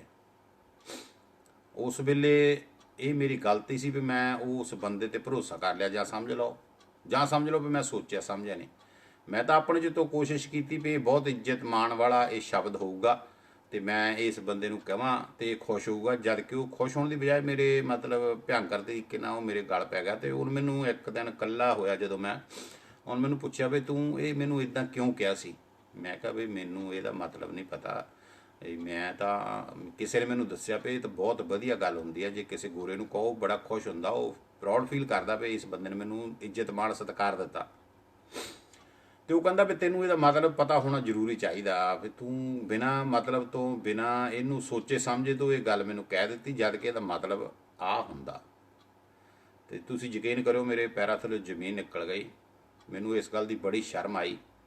ਔਰ ਉਹ ਬੰਦੇ ਲਈ ਸਿਰਫ ਮਜ਼ਾਕ ਬਣ ਗਿਆ, ਪਰ ਮੈਨੂੰ ਆਪਣੇ ਆਪ ਨੂੰ ਇਹ ਬਹੁਤ ਬੁਰਾ ਲੱਗਾ। ਇਹ ਵੀ ਇੱਕ ਘਟਨਾ ਇਸੇ ਤਰ੍ਹਾਂ ਵਾਪਰੀ ਆ। ਫਿਰ ਸਭ ਤੋਂ ਬੜੀ ਗੱਲ ਆ ਵੀ ਉਹ ਸਾਡੇ ਕੋਲ ਇਸ ਚੀਜ਼ ਦੀ ਲਿਖਤੀ, ਜਿਹੜਾ ਵੀ ਬੰਦਾ ਉਹਨਾਂ ਨੂੰ ਮੇਲ ਕਰਦਾ, ਜਿਹੜਾ ਵੀ ਬੰਦਾ ਸਾਨੂੰ ਉਹਨਾਂ ਨੇ ਇਹ ਗਲਤੀ ਕੀਤੀ ਵੀ ਉਹਨਾਂ ਨੇ ਵੀ ਕਿਸੇ ਨੂੰ ਸੋਚਿਆ ਸਮਝਿਆ ਨਹੀਂ, ਕਿਸੇ ਨੂੰ ਪੁੱਛਿਆ ਨਹੀਂ ਵੀ ਇਹਦਾ ਮਤਲਬ ਕੀ ਆ। ਹੁਣ ਇੱਥੇ ਕੋਈ ਕਮੀ ਨਹੀਂ ਹੈਗੀ ਸਿੱਖਾਂ ਦੇ ਪਰਿਵਾਰਾਂ ਦੀ, ਤੇ ਉਹ ਪੁੱਛ ਸਕਦੇ ਸੀ, ਕਰ ਸਕਦੇ ਸੀ ਗੱਲਬਾਤ, ਪਰ ਉਹਨਾਂ ਨੇ ਇਹ ਗੱਲ ਨਹੀਂ ਕੀਤੀ। ਥੈਂਕ ਯੂ ਜੀ, ਥੈਂਕ ਯੂ, ਬਹੁਤ ਬਹੁਤ ਧੰਨਵਾਦ ਜੀ। ਤੇ ਉਹਨਾਂ ਨੇ ਇਹ ਵੀ ਗਲਤੀ ਉਹਨਾਂ ਦੀ ਇਹ ਹੋ ਗਈ, ਮੇਰੇ ਵਾਲਾ ਹਾਲ ਹੋਇਆ ਉਹਨਾਂ ਨੇ ਗਲਤੀ ਕਰ ਲਈ, ਪਰ ਉਹਨਾਂ ਨੇ ਕਿਸੇ ਨੂੰ ਪੁੱਛਿਆ ਨਹੀਂ ਹੈਗਾ। ਔਰ ਉਹਦਾ ਉਹਨਾਂ ਨੂੰ ਨਤੀਜਾ ਜਿਹੜਾ ਉਹ ਬਹੁਤ ਜ਼ਿਆਦਾ ਬੁਰਾ ਭੁਗਤਣਾ ਪੈ ਰਿਹਾ। ਸਾਰੇ ਜਿੰਨੇ ਵੀ ਲੋਕ ਆ ਉਹ ਸਭ ਨੂੰ ਜਵਾਬ ਦੇ ਰਹੇ ਨੇ। ਐਦਾਂ ਨਹੀਂ ਕਿਸੇ ਦੀ ਮੇਲ ਨੂੰ ਉਹਨਾਂ ਨੇ ਠੁਕਰਾ ਦਿੱਤਾ ਜਾਂ ਉਹਨਾਂ ਨੂੰ ਪਾੜ ਕੇ ਸੱਟ ਦਿੱਤਾ। ਤੇ ਉਹ ਜਿੰਨੇ ਵੀ ਕੋਈ ਵੀ ਜਿਨ ਵੀ ਕਿਸੇ ਨੇ ਵੀ ਮੇਲ ਕੀਤੀ ਆ, ਉਹ ਹਰ ਇੱਕ ਬੰਦੇ ਨੂੰ ਉਸ ਮੇਲ ਦਾ ਜਵਾਬ ਦੇ ਰਿਹਾ। ਔਰ ਉਹਨਾਂ ਨੇ ਮੇਰੀ ਜਿਹੜੀ ਉਹਨਾਂ ਨਾਲ ਟੈਲੀਫੋਨ ਤੇ ਗੱਲ ਹੋਈ ਸੀ ਉਹਦੇ ਵਿੱਚ ਵੀ ਉਹਨਾਂ ਨੇ ਇਹ ਗੱਲ ਕਹੀ ਸੀ ਕਿ ਅਸੀਂ ਇਹ ਜਿਹੜੀ ਆ ਇਹ ਫਿਲਮ ਆ ਇਹਨੂੰ ਉਹਦੇ ਵਿੱਚੋਂ ਟੋਟਲੀ ਤੌਰ ਤੇ ਬਾਹਰ ਕੱਢ ਦਿੱਤਾ ਆ, ਤੇ ਇਹ ਦੁਬਾਰਾ ਤੁਸੀਂ ਕਦੀ ਵੀ ਜ਼ਿੰਦਗੀ ਦੇ ਵਿੱਚ ਐਸੀ ਗਲਤੀ ਸਾਡੀ ਨਹੀਂ ਦੇਖੋਗੇ, ਇਹ ਦੁਬਾਰਾ ਨਹੀਂ ਚੱਲੀ ਹੋਈ। ਪਰ ਕੁਝ ਲੋਕ ਮੇਰੇ ਵੀਰ ਹੈਗੇ ਆ ਜਿਹੜੇ ਮੈਨੂੰ ਇਹ ਕੱਲ ਦੇ ਮੈਸੇਜ ਆ ਰਹੇ ਆ ਵੀ ਉਹਨਾਂ ਨੂੰ ਇਹ ਲਿਖਤੀ ਤੌਰ ਤੇ ਜਿਸ ਸਟੇਜ ਤੇ ਉਹਨਾਂ ਨੇ ਬੋਲ ਕੇ ਕਿਹਾ ਉਸੇ ਸਟੇਜ ਤੇ ਉਹ ਦੁਬਾਰਾ ਮਾਫੀ ਮੰਗਣ। ਦੇਖੋ ਮੈਂ ਕਦੀ ਹਾਰ ਨਹੀਂ ਮੰਨੀ, ਕੋਸ਼ਿਸ਼ ਆਪਾਂ ਇਹ ਜ਼ਰੂਰ ਕਰਾਂਗੇ, ਪਰ ਕਈ ਗੱਲਾਂ ਦੇ ਵਿੱਚ ਆ ਕੇ ਫਿਰ ਸਾਨੂੰ ਵੀ ਕਈ ਪੱਖ ਦੇਖਣੇ ਪੈ ਜਾਂਦੇ ਆ। ਕਿਉਂਕਿ ਜੇ ਅਗਲਾ ਇਹ ਗੱਲ ਕਹਿ ਰਿਹਾ ਵੀ ਸਾਨੂੰ ਇਸ ਗੱਲ ਦਾ ਨਹੀਂ ਪਤਾ ਸੀ, ਇਹ ਅਣਜਾਣਪੁਣੇ ਜੇ ਅਸੀਂ ਜਾਣਬੁੱਝ ਕੇ ਕੀਤੀ ਹੁੰਦੀ, ਜਾਂ ਮੈਨੂੰ ਵੀ ਲੱਗਦਾ ਵੀ ਉਹਨਾਂ ਨੇ ਜਾਣਬੁੱਝ ਕੇ ਗਲਤੀ ਕਰੀ ਆ, ਉਹਨਾਂ ਨੂੰ ਪਤਾ ਸੀ ਇਸ ਗੱਲ ਦਾ, ਤੇ ਫਿਰ ਤਾਂ ਭਾਵੇਂ ਮੈਨੂੰ ਕੰਬਲ ਲੈ ਕੇ 4 ਦਿਨ ਉੱਥੇ ਉਹਨਾਂ ਦੇ ਦਰਵਾਜ਼ੇ ਮੂਹਰੇ ਬੈਠਣਾ ਨਾ ਪੈਂਦਾ, ਮੈਂ ਜ਼ਰੂਰ ਬੈਠਦਾ। ਉਹਨਾਂ ਦੀਆਂ ਗੱਲਾਂ ਤੋਂ ਇਹ ਬਿਲਕੁਲ ਯਾਰ ਹੋਇਆ ਕਿ ਉਹਨਾਂ ਨੇ ਕੋਈ ਜਾਣਬੁੱਝ ਕੇ ਗਲਤੀ ਨਹੀਂ ਕੀਤੀ। ਉਹਨਾਂ ਨੇ ਆਪਣੇ 'ਚ ਤੋਂ ਇੱਕ ਗਾਣਾ ਚੱਕਿਆ ਸੀ, ਔਰ ਉਹਨਾਂ ਨੂੰ ਇਹ ਵੀ ਨਹੀਂ ਸੀ ਪਤਾ ਵੀ ਇਹ ਗੁਰਬਾਣੀ ਆ ਜਾਂ ਇਹ ਪੰਜਾਬੀ ਆ ਜਾਂ ਹਿੰਦੀ ਆ ਜਾਂ ਮਰਾਠੀ ਜਾਂ ਗੁਜਰਾਤੀ, ਉਹਨਾਂ ਨੂੰ ਇਹ ਵੀ ਨਹੀਂ ਸੀ ਪਤਾ ਜੋ ਉਹਨਾਂ ਨੇ ਕਿਹਾ ਮੈਨੂੰ। ਤੇ ਮਤਲਬ ਮੈਂ ਉਹਨਾਂ ਨੂੰ ਇਹੀ ਗੱਲ ਕਹੀ ਆ ਵੀ ਤੁਸੀਂ ਜੇ ਹੋ ਸਕਦਾ ਤੇ ਤੁਸੀਂ ਸਕਰੀਨ ਤੇ ਆ ਕੇ ਇਸ ਚੀਜ਼ ਦੀ ਮਾਫੀ ਮੰਗੋ ਜਾਂ ਨਿਊਜ਼ ਦੇ ਵਿੱਚ। ਤੇ ਦੇਖੋ ਕੋਸ਼ਿਸ਼ਾਂ ਹਰ ਚੀਜ਼ ਦੀਆਂ ਹੁੰਦੀਆਂ ਆ, ਤੇ ਜੇ ਉਹ ਲਿਖਤੀ ਤੌਰ ਤੇ ਇਕੱਲੇ ਬੰਦੇ ਦੇ ਕੋਲੋਂ ਜਿਹੜਾ ਵੀ ਉਹਨਾਂ ਨੂੰ ਮੇਲ ਕਰਦਾ ਜੇ ਉਹ ਜਵਾਬ ਦੇ ਰਿਹਾ ਆ, ਤੇ ਇਹਦਾ ਮਤਲਬ ਉਹ ਸਾਨੂੰ ਕੁਛ ਨਾ ਕੁਛ ਇਸ ਚੀਜ਼ ਨੂੰ ਸਮਝ ਲੈਣਾ ਚਾਹੀਦਾ। ਤੇ ਜਿਹੜੇ ਮੇਰੇ ਵੀਰ ਇਹ ਗੱਲ ਕਹਿ ਰਹੇ ਆ ਵੀ ਆਪਾਂ ਉਹ ਲਿਖਤੀ, ਤੇ ਮੈਂ ਉਹਨਾਂ ਦੀ ਬਿਲਕੁਲ ਗੱਲ ਦੇ ਨਾਲ ਸਹਿਮਤ ਆ। ਔਰ ਮੈਂ ਸਾਰਿਆਂ ਨੂੰ ਇਹ ਤਸੱਲੀ ਦਵਾਉਣਾ ਵੀ ਆਪਾਂ ਕੋਸ਼ਿਸ਼ ਕਰਾਂਗੇ ਜ਼ਰੂਰ ਕਿ ਉਹਨਾਂ ਦੇ ਕੋਲੋਂ ਆਪਾਂ ਇਹ ਕੰਮ ਕਰਵਾਈਏ। ਬਾਕੀ ਜੋ ਬਾਬੇ ਨਾਨਕ ਨੂੰ ਭਾਉਂਦਾ ਜੀ ਉਹਦੇ ਮੁਤਾਬਕ ਹੀ ਚੱਲਿਆ ਜਾ ਸਕਦਾ। ਤੇ ਇਹ ਵੀ ਨਾ ਹੋਵੇ ਵੀ ਅਸੀਂ ਇਹ ਸਟੈਪ ਲੈਂਦੇ ਲੈਂਦੇ ਕੋਈ ਐਸਾ ਗਲਤ ਕੰਮ ਕਰ ਜਾਈਏ ਜਿਹਦੇ ਨਾਲ ਸਾਡੀ ਆਪਣੀ ਛਵੀ ਖਰਾਬ ਹੋ ਜਾਵੇ। ਕਿਉਂਕਿ ਹੁਣ ਉਹ ਚੀਜ਼ ਨੂੰ ਉਹਨਾਂ ਨੇ ਟੀਵੀ ਦੇ ਵਿੱਚੋਂ ਕੱਢ ਦਿੱਤਾ। ਤੁਸੀਂ ਇੱਕ ਕਮੈਂਟ ਦੇਖਿਆ ਵੀ ਹੋਣਾ, ਸਾਡੀ ਇੱਕ ਬੱਚੀ ਮੇਰੇ ਖਿਆਲ ਮਨਦੀਪ ਕੌਰ, ਸ਼ਾਇਦ ਨਵਦੀਪ ਕੌਰ ਨੇ ਪਾਇਆ ਵੀ ਆ ਕਿ ਉਹਨਾਂ ਨੇ ਉਹ ਜਿਹੜਾ ਸੀਨ ਸੀ ਉਹ ਕੱਟ ਦਿੱਤਾ ਬਿਲਕੁਲ ਹੀ। ਤੇ ਉਹ ਵਾਕਿਆ ਉਹਨਾਂ ਨੇ ਕੱਟਿਆ, ਇਹ ਗੱਲ ਦੇ ਵਿੱਚ ਕੋਈ ਸ਼ੱਕ ਨਹੀਂ। ਕੱਲ ਮੈਨੂੰ ਹਰਮਨ ਢਿੱਲੋਂ ਦਾ ਵੀ ਫੋਨ ਆਇਆ ਸੀ, ਉਹਨੇ ਵੀ ਦੱਸਿਆ ਵੀ ਅੰਕਲ ਜੀ ਉਹਨਾਂ ਨੇ ਸਾਰਾ ਜੋ ਕਰ ਦਿੱਤਾ ਸਫਾਇਆ ਉਹਦਾ। ਤੇ ਹਰਮਨ ਨੇ ਵੀ, ਪ੍ਰੀਤੀ ਕੌਰ ਸਾਡੀ ਆ ਜੀ, ਸਾਰਿਆਂ ਨੇ ਬਹੁਤ ਇਸ ਮਾਮਲੇ ਦੇ ਵਿੱਚ ਯੋਗਦਾਨ ਪਾਇਆ। ਤੇ ਸਾਰਿਆਂ ਨੇ ਰਲ ਮਿਲ ਕੇ ਜਿੰਨਾ ਵੀ ਹੋ ਸਕਿਆ ਸਭ ਨੇ ਜ਼ੋਰ ਲਾਇਆ ਜੀ, ਔਰ ਉਹ ਆਪਾਂ ਇਸ ਚੀਜ਼ ਨੂੰ ਲੈ ਕੇ ਸਫਲ ਹੋਏ ਆ। ਤੇ ਜੇ ਉਹ ਮਤਲਬ ਕੋਸ਼ਿਸ਼ ਆ, ਮੈਂ ਕੋਈ ਵਾਅਦਾ ਨਹੀਂ ਕਰਦਾ ਕਿਉਂਕਿ ਮੈਂ ਨਹੀਂ ਚਾਹੁੰਦਾ ਵੀ ਕੱਲ੍ਹ ਨੂੰ ਤੁਹਾਨੂੰ ਮੈਂ ਮੌਕਾ ਦੇ ਦੇਵਾਂ ਵਾਅਦਾ ਅੱਜ ਕਰਕੇ ਗਾਲਾਂ ਖਾਣ ਦਾ। ਤੇ ਮੈਂ ਜੋ ਮੇਰਾ ਜ਼ੋਰ ਹੈਗਾ ਹਜੇ ਵੀ ਮੈਂ ਲਾ ਰਿਹਾ ਪੂਰਾ, ਤਾਂ ਕਿ ਉਹ ਇੱਕ ਵਾਰੀ ਸਕਰੀਨ 'ਤੇ ਆ ਕੇ ਮਾਫੀ ਮੰਗ ਲੈਣ। ਪਰ ਮੈਂ ਇਸ ਚੀਜ਼ ਦਾ ਤੁਹਾਡੇ ਨਾਲ ਇਹ ਪੱਕਾ ਵਾਅਦਾ ਨਹੀਂ ਕਰਦਾ ਵੀ ਮੈਂ ਉੱਥੇ ਕੰਬਲ ਲੈ ਕੇ ਜਾ ਕੇ ਠੰਡ ਦੇ ਵਿੱਚ ਬੈਠ ਜਾਊਂਗਾ। ਦੇਖੋ ਹਰ ਚੀਜ਼ ਦਾ ਰਸਤਾ ਹੁੰਦਾ, ਔਰ ਮੈਂ ਨਹੀਂ ਚਾਹੁੰਦਾ ਵੀ ਇਹ ਇੱਦਾਂ ਦੀ ਚੀਜ਼ ਅਸੀਂ ਕਰ ਦਈਏ ਤਾਂ ਕੱਲ੍ਹ ਨੂੰ ਸਾਨੂੰ ਬਦਨਾਮੀ ਦਾ ਕਿਸੇ ਕਿਸਮ ਦਾ ਜਿਹੜਾ ਮੱਥੇ 'ਤੇ ਕਲੰਕ ਲੱਗ ਜਾਵੇ ਵੀ ਉਹ ਜੀ ਇੱਦਾਂ ਕਰ ਗਿਆ, ਜੇ ਕਰ ਗਿਆ, ਉਹ ਕਰ ਗਿਆ। ਬਾਕੀ ਸਾਡੀਆਂ ਭਾਵਨਾਵਾਂ, ਇਹ ਗੱਲ ਸਹੀ ਆ ਕਿ ਸਾਡੀਆਂ ਭਾਵਨਾਵਾਂ ਦੇ ਨਾਲ ਖਿਲਵਾੜ ਹੋਇਆ, ਪਰ ਅਣਜਾਣਪੁਣੇ 'ਚ ਉਹਨਾਂ ਨੇ ਕਰ ਦਿੱਤਾ। ਉਹਨਾਂ ਨੂੰ ਇਸ ਗੱਲ ਬਾਰੇ ਕੋਈ ਨੌਲੇਜ ਨਹੀਂ ਸੀ। ਇਸ ਲਈ ਆਪਾਂ ਇਹ ਜਿਹੜਾ ਸੰਘਰਸ਼ ਆ ਉਹਦੇ ਲਈ ਲੱਗੇ ਹੋ ਆ ਹਜੇ। ਤੇ ਭੈਣ ਜੀ ਮੇਰਾ ਇਸ ਮਾਮਲੇ ਦੇ ਵਿੱਚ ਕੋਈ ਧੰਨਵਾਦ ਨਹੀਂ ਹੈਗਾ ਕਰਨ ਵਾਲੀ ਗੱਲ। ਤੇ ਮੈਂ ਤਾਂ ਸਿਰਫ ਜੋ ਵੀ ਆ ਤੁਹਾਡੀਆਂ ਸਾਰਿਆਂ ਦੀਆਂ ਦੁਆਵਾਂ, ਮੇਰੇ ਭੈਣਾਂ ਭਰਾਵਾਂ ਦੀਆਂ ਜਿਹੜੇ ਆਸ਼ੀਰਵਾਦ ਆ ਉਹਦੇ ਨਾਲ ਹੀ ਚੱਲਦਾ। ਮੈਨੂੰ ਚੰਗਾ ਨਹੀਂ ਸੀ ਲੱਗਾ ਤੇ ਮੈਂ ਉਹਦੇ ਤੇ ਐਕਸ਼ਨ ਲਿਆ ਤੇ ਉਹ ਬਾਬੇ ਦੀ ਕਿਰਪਾ ਹੋਈ। ਮਤਲਬ ਸਾਰਿਆਂ ਨੇ ਮੇਰਾ ਸਾਥ ਦਿੱਤਾ। ਤੇ ਮੈਂ ਜਦੋਂ ਦੇਖਦਾ ਵੀਡੀਓ ਨੂੰ ਤੇ ਤੁਸੀਂ ਯਕੀਨ ਕਰਿਓ ਕਿ ਹਜ਼ਾਰਾਂ ਦੇ ਨਹੀਂ ਹਿਸਾਬ ਨਾਲ, ਲੱਖਾਂ ਦੇ ਹਿਸਾਬ ਨਾਲ ਉਹਦੇ ਤੇ ਮਤਲਬ ਕਮੈਂਟ ਆਏ ਆ। ਲੋਕਾਂ ਨੇ ਮੈਨੂੰ ਪਰਸਨਲ ਬਹੁਤ ਫੋਨ ਕੀਤੇ, ਉਹ ਸਾਰਿਆਂ ਨੇ ਬਹੁਤ ਬਹੁਤ ਸਹਿਯੋਗ ਦਿੱਤਾ। ਇਹ ਸਹਿਯੋਗ ਦਾ ਨਤੀਜਾ ਵੀ ਉਹਨਾਂ ਨੂੰ ਮਜਬੂਰ ਹੋਣਾ ਪੈ ਗਿਆ ਕਿ ਉਹ ਸਾਡਾ ਜਿਹੜਾ ਇਹ ਮਿਸ਼ਨ ਸੀ, ਜਿਹੜਾ ਅਸੀਂ ਚੱਕਿਆ ਸੀ, ਉਹਨੂੰ ਉਹ ਸਹੀ ਤਰੀਕੇ ਨਾਲ ਉਹਨਾਂ ਨੇ ਨਿਭਾ ਦਿੱਤਾ। ਉਹਨਾਂ ਨੇ ਕੀਤੀ ਇਸ ਗੱਲ ਦੀ ਆਪਣੀ ਗਲਤੀ ਮੰਨੀ ਆ। ਪਰ ਜੇ ਬਾਬੇ ਨੂੰ ਨਾਨਕ ਨੂੰ ਮਨਜ਼ੂਰ ਹੋਇਆ ਤੇ ਮੈਂ ਕੋਸ਼ਿਸ਼ ਕਰੂੰਗਾ ਵੀ ਉਹ ਸਕਰੀਨ 'ਤੇ ਵੀ ਇਹ ਚੀਜ਼ ਨੂੰ ਲੈ ਕੇ ਆਉਣ। ਪਰ ਜਿੱਥੇ ਤੱਕ ਮੈਨੂੰ ਇਹ ਆ ਵੀ ਆਪਾਂ ਨੂੰ ਇਸ ਗੱਲ ਨਾਲ ਸੰਤੁਸ਼ਟੀ ਜਿਹੜੀ ਆ ਉਹ ਕਰਨੀ ਚਾਹੀਦੀ ਆ। ਤੇ ਇਹੀ ਬਹੁਤ ਸਾਡੇ ਲਈ ਬਹੁਤ ਬੜੀ ਜਿੱਤ ਆ। ਤੇ ਉਹ ਤੋਂ ਬਾਅਦ ਜੀ ਅੱਜ ਆਪਾਂ ਜਿਹੜਾ ਮੈਂ ਉਹ ਦਿੱਲੀ ਦੇ ਕਿਸਾਨਾਂ ਦੀ ਗੱਲ ਕਰਨੀ ਚਾਹੁੰਦਾ ਸੀ। ਉਹ ਇਹ ਆ ਵੀ ਦੇਖੋ ਸਾਡੇ ਦੇਸ਼ ਦੇ ਵਿੱਚ ਇਸ ਵੇਲੇ ਕਿਹੜੀ ਕੰਡੀਸ਼ਨ ਬਣ ਰਹੀ ਆ। ਅੱਜ ਕਿਸਾਨ ਉੱਥੇ ਇੱਕ ਠੰਡ ਦੇ ਦਿਨਾਂ ਦੇ ਵਿੱਚ ਕੁਝ ਚੀਜ਼ਾਂ ਹੋਰ ਵੀ ਮੈਂ ਤੁਹਾਨੂੰ ਗੱਲ ਦੱਸਾਂ ਜੀ, ਸਾਡੇ ਲੋਕ ਉਹਨਾਂ ਦਾ ਵੀ ਮਜ਼ਾਕ ਬਣਾਈ ਜਾ ਰਿਹਾ। ਇਹ ਗੱਲ ਹੋ ਸਕਦੀ ਸਾਡੇ ਗਰਮ ਖਿਆਲ ਆ, ਪਰ ਅਸੀਂ ਉਹਨਾਂ ਚੀਜ਼ਾਂ ਦਾ ਮਜ਼ਾਕ ਨਾ ਬਣਾਈਏ। ਬਹੁਤ ਲੋਕ ਉਹਨਾਂ ਕਿਸਾਨਾਂ ਦਾ ਜਿਹੜੇ ਉੱਥੇ ਠੰਡ ਦੇ ਵਿੱਚ ਟਰਾਲੀਆਂ ਦੇ ਥੱਲੇ ਬੈਠੇ ਆ ਤੇ ਇੱਕ ਰਾਤ ਵੀ ਬਾਹਰ ਕੱਟਣੀ ਪੈ ਜਾਵੇ ਜੀ, ਬਹੁਤ ਮੁਸ਼ਕਲ ਹੁੰਦੀ ਆ। ਕਿਉਂਕਿ ਮੈਂ ਇਹ ਸਮੇਂ ਬੜੇ ਭਿਆਨਕ ਤਰ੍ਹਾਂ ਦੇ ਦੇਖੇ ਆ ਜ਼ਿੰਦਗੀ ਦੇ ਵਿੱਚ। ਤੁਹਾਨੂੰ ਸ਼ਾਇਦ ਯਾਦ ਹੋਊਗਾ ਵੀ ਮੰਡਲ ਕਮਿਸ਼ਨ ਦੀ ਰਿਪੋਰਟ ਆਈ ਸੀ, ਜਦੋਂ ਤੁਹਾਨੂੰ ਬਹੁਤ ਜਿਹੜੇ ਮੇਰੇ ਤੋਂ ਬੜੇ ਆ ਜਾਂ ਮੇਰੇ ਵਹਾਣਦੇ ਆ ਉਹਨਾਂ ਨੂੰ ਪਤਾ ਵੀ ਮੰਡਲ ਕਮਿਸ਼ਨ ਦੀ ਜਦੋਂ ਰਿਪੋਰਟ ਆਈ ਸੀ ਉਦੋਂ ਵੀ ਇੱਦਾਂ ਦਾ ਮਾਹੌਲ ਇੱਕ ਬਣਿਆ ਸੀ। ਪੂਰੇ ਹਿੰਦੁਸਤਾਨ ਦੇ BP ਸਿੰਘ ਦੀ ਸਰਕਾਰ ਸੀਗੀ ਤੇ ਉਸ ਵੇਲੇ ਵੀ ਇੱਦਾਂ ਦਾ ਇੱਕ ਵਾਰੀ ਮਾਹੌਲ ਬਣਿਆ ਸੀ। ਬੜੇ ਮੁੰਡਿਆਂ ਨੇ ਆਪਣੇ ਆਪ ਨੂੰ ਤੇਲ ਪਾ ਕੇ ਅੱਗਾਂ ਲਾ ਲਈਆਂ ਸੀ ਇਹ ਉਹ, ਔਰ ਉਸ ਵੇਲੇ ਚੱਲਦੀ ਹਨੇਰੀ ਦੇ ਵਿੱਚੋਂ ਅਸੀਂ ਵੀ ਲੰਘੇ ਸੀ, ਸਾਨੂੰ ਇਹ ਪਤਾ। ਉਹ ਤੋਂ ਬਾਅਦ ਅਸੀਂ ਜਿਹੜਾ 78 ਤੋਂ ਲੈ ਕੇ ਮਾਹੌਲ ਚੱਲਿਆ, ਉਹ ਮਾਹੌਲ ਨੂੰ ਵੀ ਦੇਖਿਆ ਬਹੁਤ ਚੰਗੀ ਤਰ੍ਹਾਂ ਨੇੜੇ ਹੋ ਕੇ। ਤੇ ਉਸ ਵੇਲੇ ਦੀਆਂ ਜਿਹੜੀਆਂ ਕਹਾਣੀਆਂ ਉਹ ਸਾਡੇ ਹਜੇ ਵੀ ਦਿਮਾਗ ਦੇ ਵਿੱਚ ਘੁੰਮਦੀਆਂ। ਔਰ ਜਿਹੜੇ ਬਜ਼ੁਰਗ ਸਾਡੇ ਆ ਜਿਨ੍ਹਾਂ ਨੇ 47 ਦੇਖਿਆ, ਉਹਨਾਂ ਨੂੰ ਵੀ ਇਹਨਾਂ ਗੱਲਾਂ ਦਾ ਬਹੁਤ ਪਤਾ ਵੀ ਇਹ ਜਿਹੜੀਆਂ ਕਹਾਣੀਆਂ ਹੁੰਦੀਆਂ ਕਿੰਨੀਆਂ ਦਰਦ ਹੁੰਦੇ ਇਹਨਾਂ ਦੇ ਵਿੱਚ। ਇੱਕ ਇੱਕ ਸਟੈਪ ਚੱਕਣ ਲਈ ਤੁਹਾਨੂੰ ਪਤਾ ਨਹੀਂ ਕਿੰਨੀਆਂ ਮੁਸ਼ਕਲਾਂ ਦਾ ਸਾਹਮਣਾ ਕਰਨਾ ਪੈਂਦਾ। ਤੇ ਅੱਜ ਜਿਹੜੀ ਕੰਡੀਸ਼ਨ ਹੈ ਇਹ ਵੀ ਇੱਕ ਇੱਦਾਂ ਦੀ ਕੰਡੀਸ਼ਨ ਆ ਵੀ ਅਸੀਂ ਜਿੰਨੇ ਵੀ ਬੈਠੇ ਆ, ਬਾਹਰ ਬੈਠੇ ਕਹਿ ਲਈਏ ਜਾਂ ਉੱਥੇ ਬੈਠੇ, ਬਹੁਤ ਲੋਕਾਂ ਨੇ ਇਸ ਚੀਜ਼ ਨੂੰ ਮਜ਼ਾਕ ਜਿਹਾ ਬਣਾ ਲਿਆ। ਬਹੁਤ ਲੋਕ ਇਸ ਚੀਜ਼ ਨੂੰ ਟਿਕਚਰਾਂ ਦੇ ਵਿੱਚ ਲੈ ਗਏ ਆ, ਜਦ ਕਿ ਇਹ ਇੱਦਾਂ ਦੀਆਂ ਗੱਲਾਂ ਨਹੀਂ ਹੈਗੀਆਂ। ਇਹ ਬਹੁਤ ਹੀ ਸੋਚ ਸਮਝ ਕੇ ਚੱਲਣ ਵਾਲੀਆਂ ਗੱਲਾਂ ਆ। ਅੱਜ ਤੁਹਾਨੂੰ ਮੈਂ ਇੱਕ ਗੱਲ ਦੱਸਦਾ, ਦੁਨੀਆ ਦੇ ਵਿੱਚ ਜਦੋਂ ਵੀ ਕਿਤੇ ਸਰਕਾਰਾਂ ਦੇ ਖਿਲਾਫ ਪ੍ਰੋਟੈਸਟ ਹੁੰਦੇ ਆ, ਹੁਣ ਤੁਸੀਂ ਦੇਖੋ ਵੀ ਪਿੱਛੇ ਜਿਹਾ ਬਰਸਲ 'ਚ ਹੋਇਆ ਸੀ, ਦੁਕਾਨਾਂ ਤੋੜ ਦਿੱਤੀਆਂ, ਲੁੱਟ ਘਸੁੱਟ ਹੋ ਗਈ ਜਦੋਂ ਅਮਰੀਕਾ ਦੇ ਵਿੱਚ ਇੱਕ ਅਫਰੀਕੀ ਬੰਦੇ ਦਾ ਹੋ ਗਿਆ ਸੀ ਕਤਲ ਪੁਲਿਸ ਦੇ ਹੱਥੋਂ। ਉਹ ਕਿੰਨੀਆਂ ਹੋਈਆਂ ਉੱਥੇ ਗੱਲਾਂ ਬਾਤਾਂ, ਕੀ ਨਹੀਂ ਭੁਗਤਿਆ ਇੱਥੇ ਬਰਸਲ ਦੇ ਵਿੱਚ, ਕੀ ਹੋਇਆ ਉੱਥੇ ਜਦ ਕਿ ਕਰੋਨਾ ਦੇ ਦਿਨ ਸੀ, ਹਾਲਾਤ ਕਿਹੋ ਜਿਹੇ ਬਣੇ।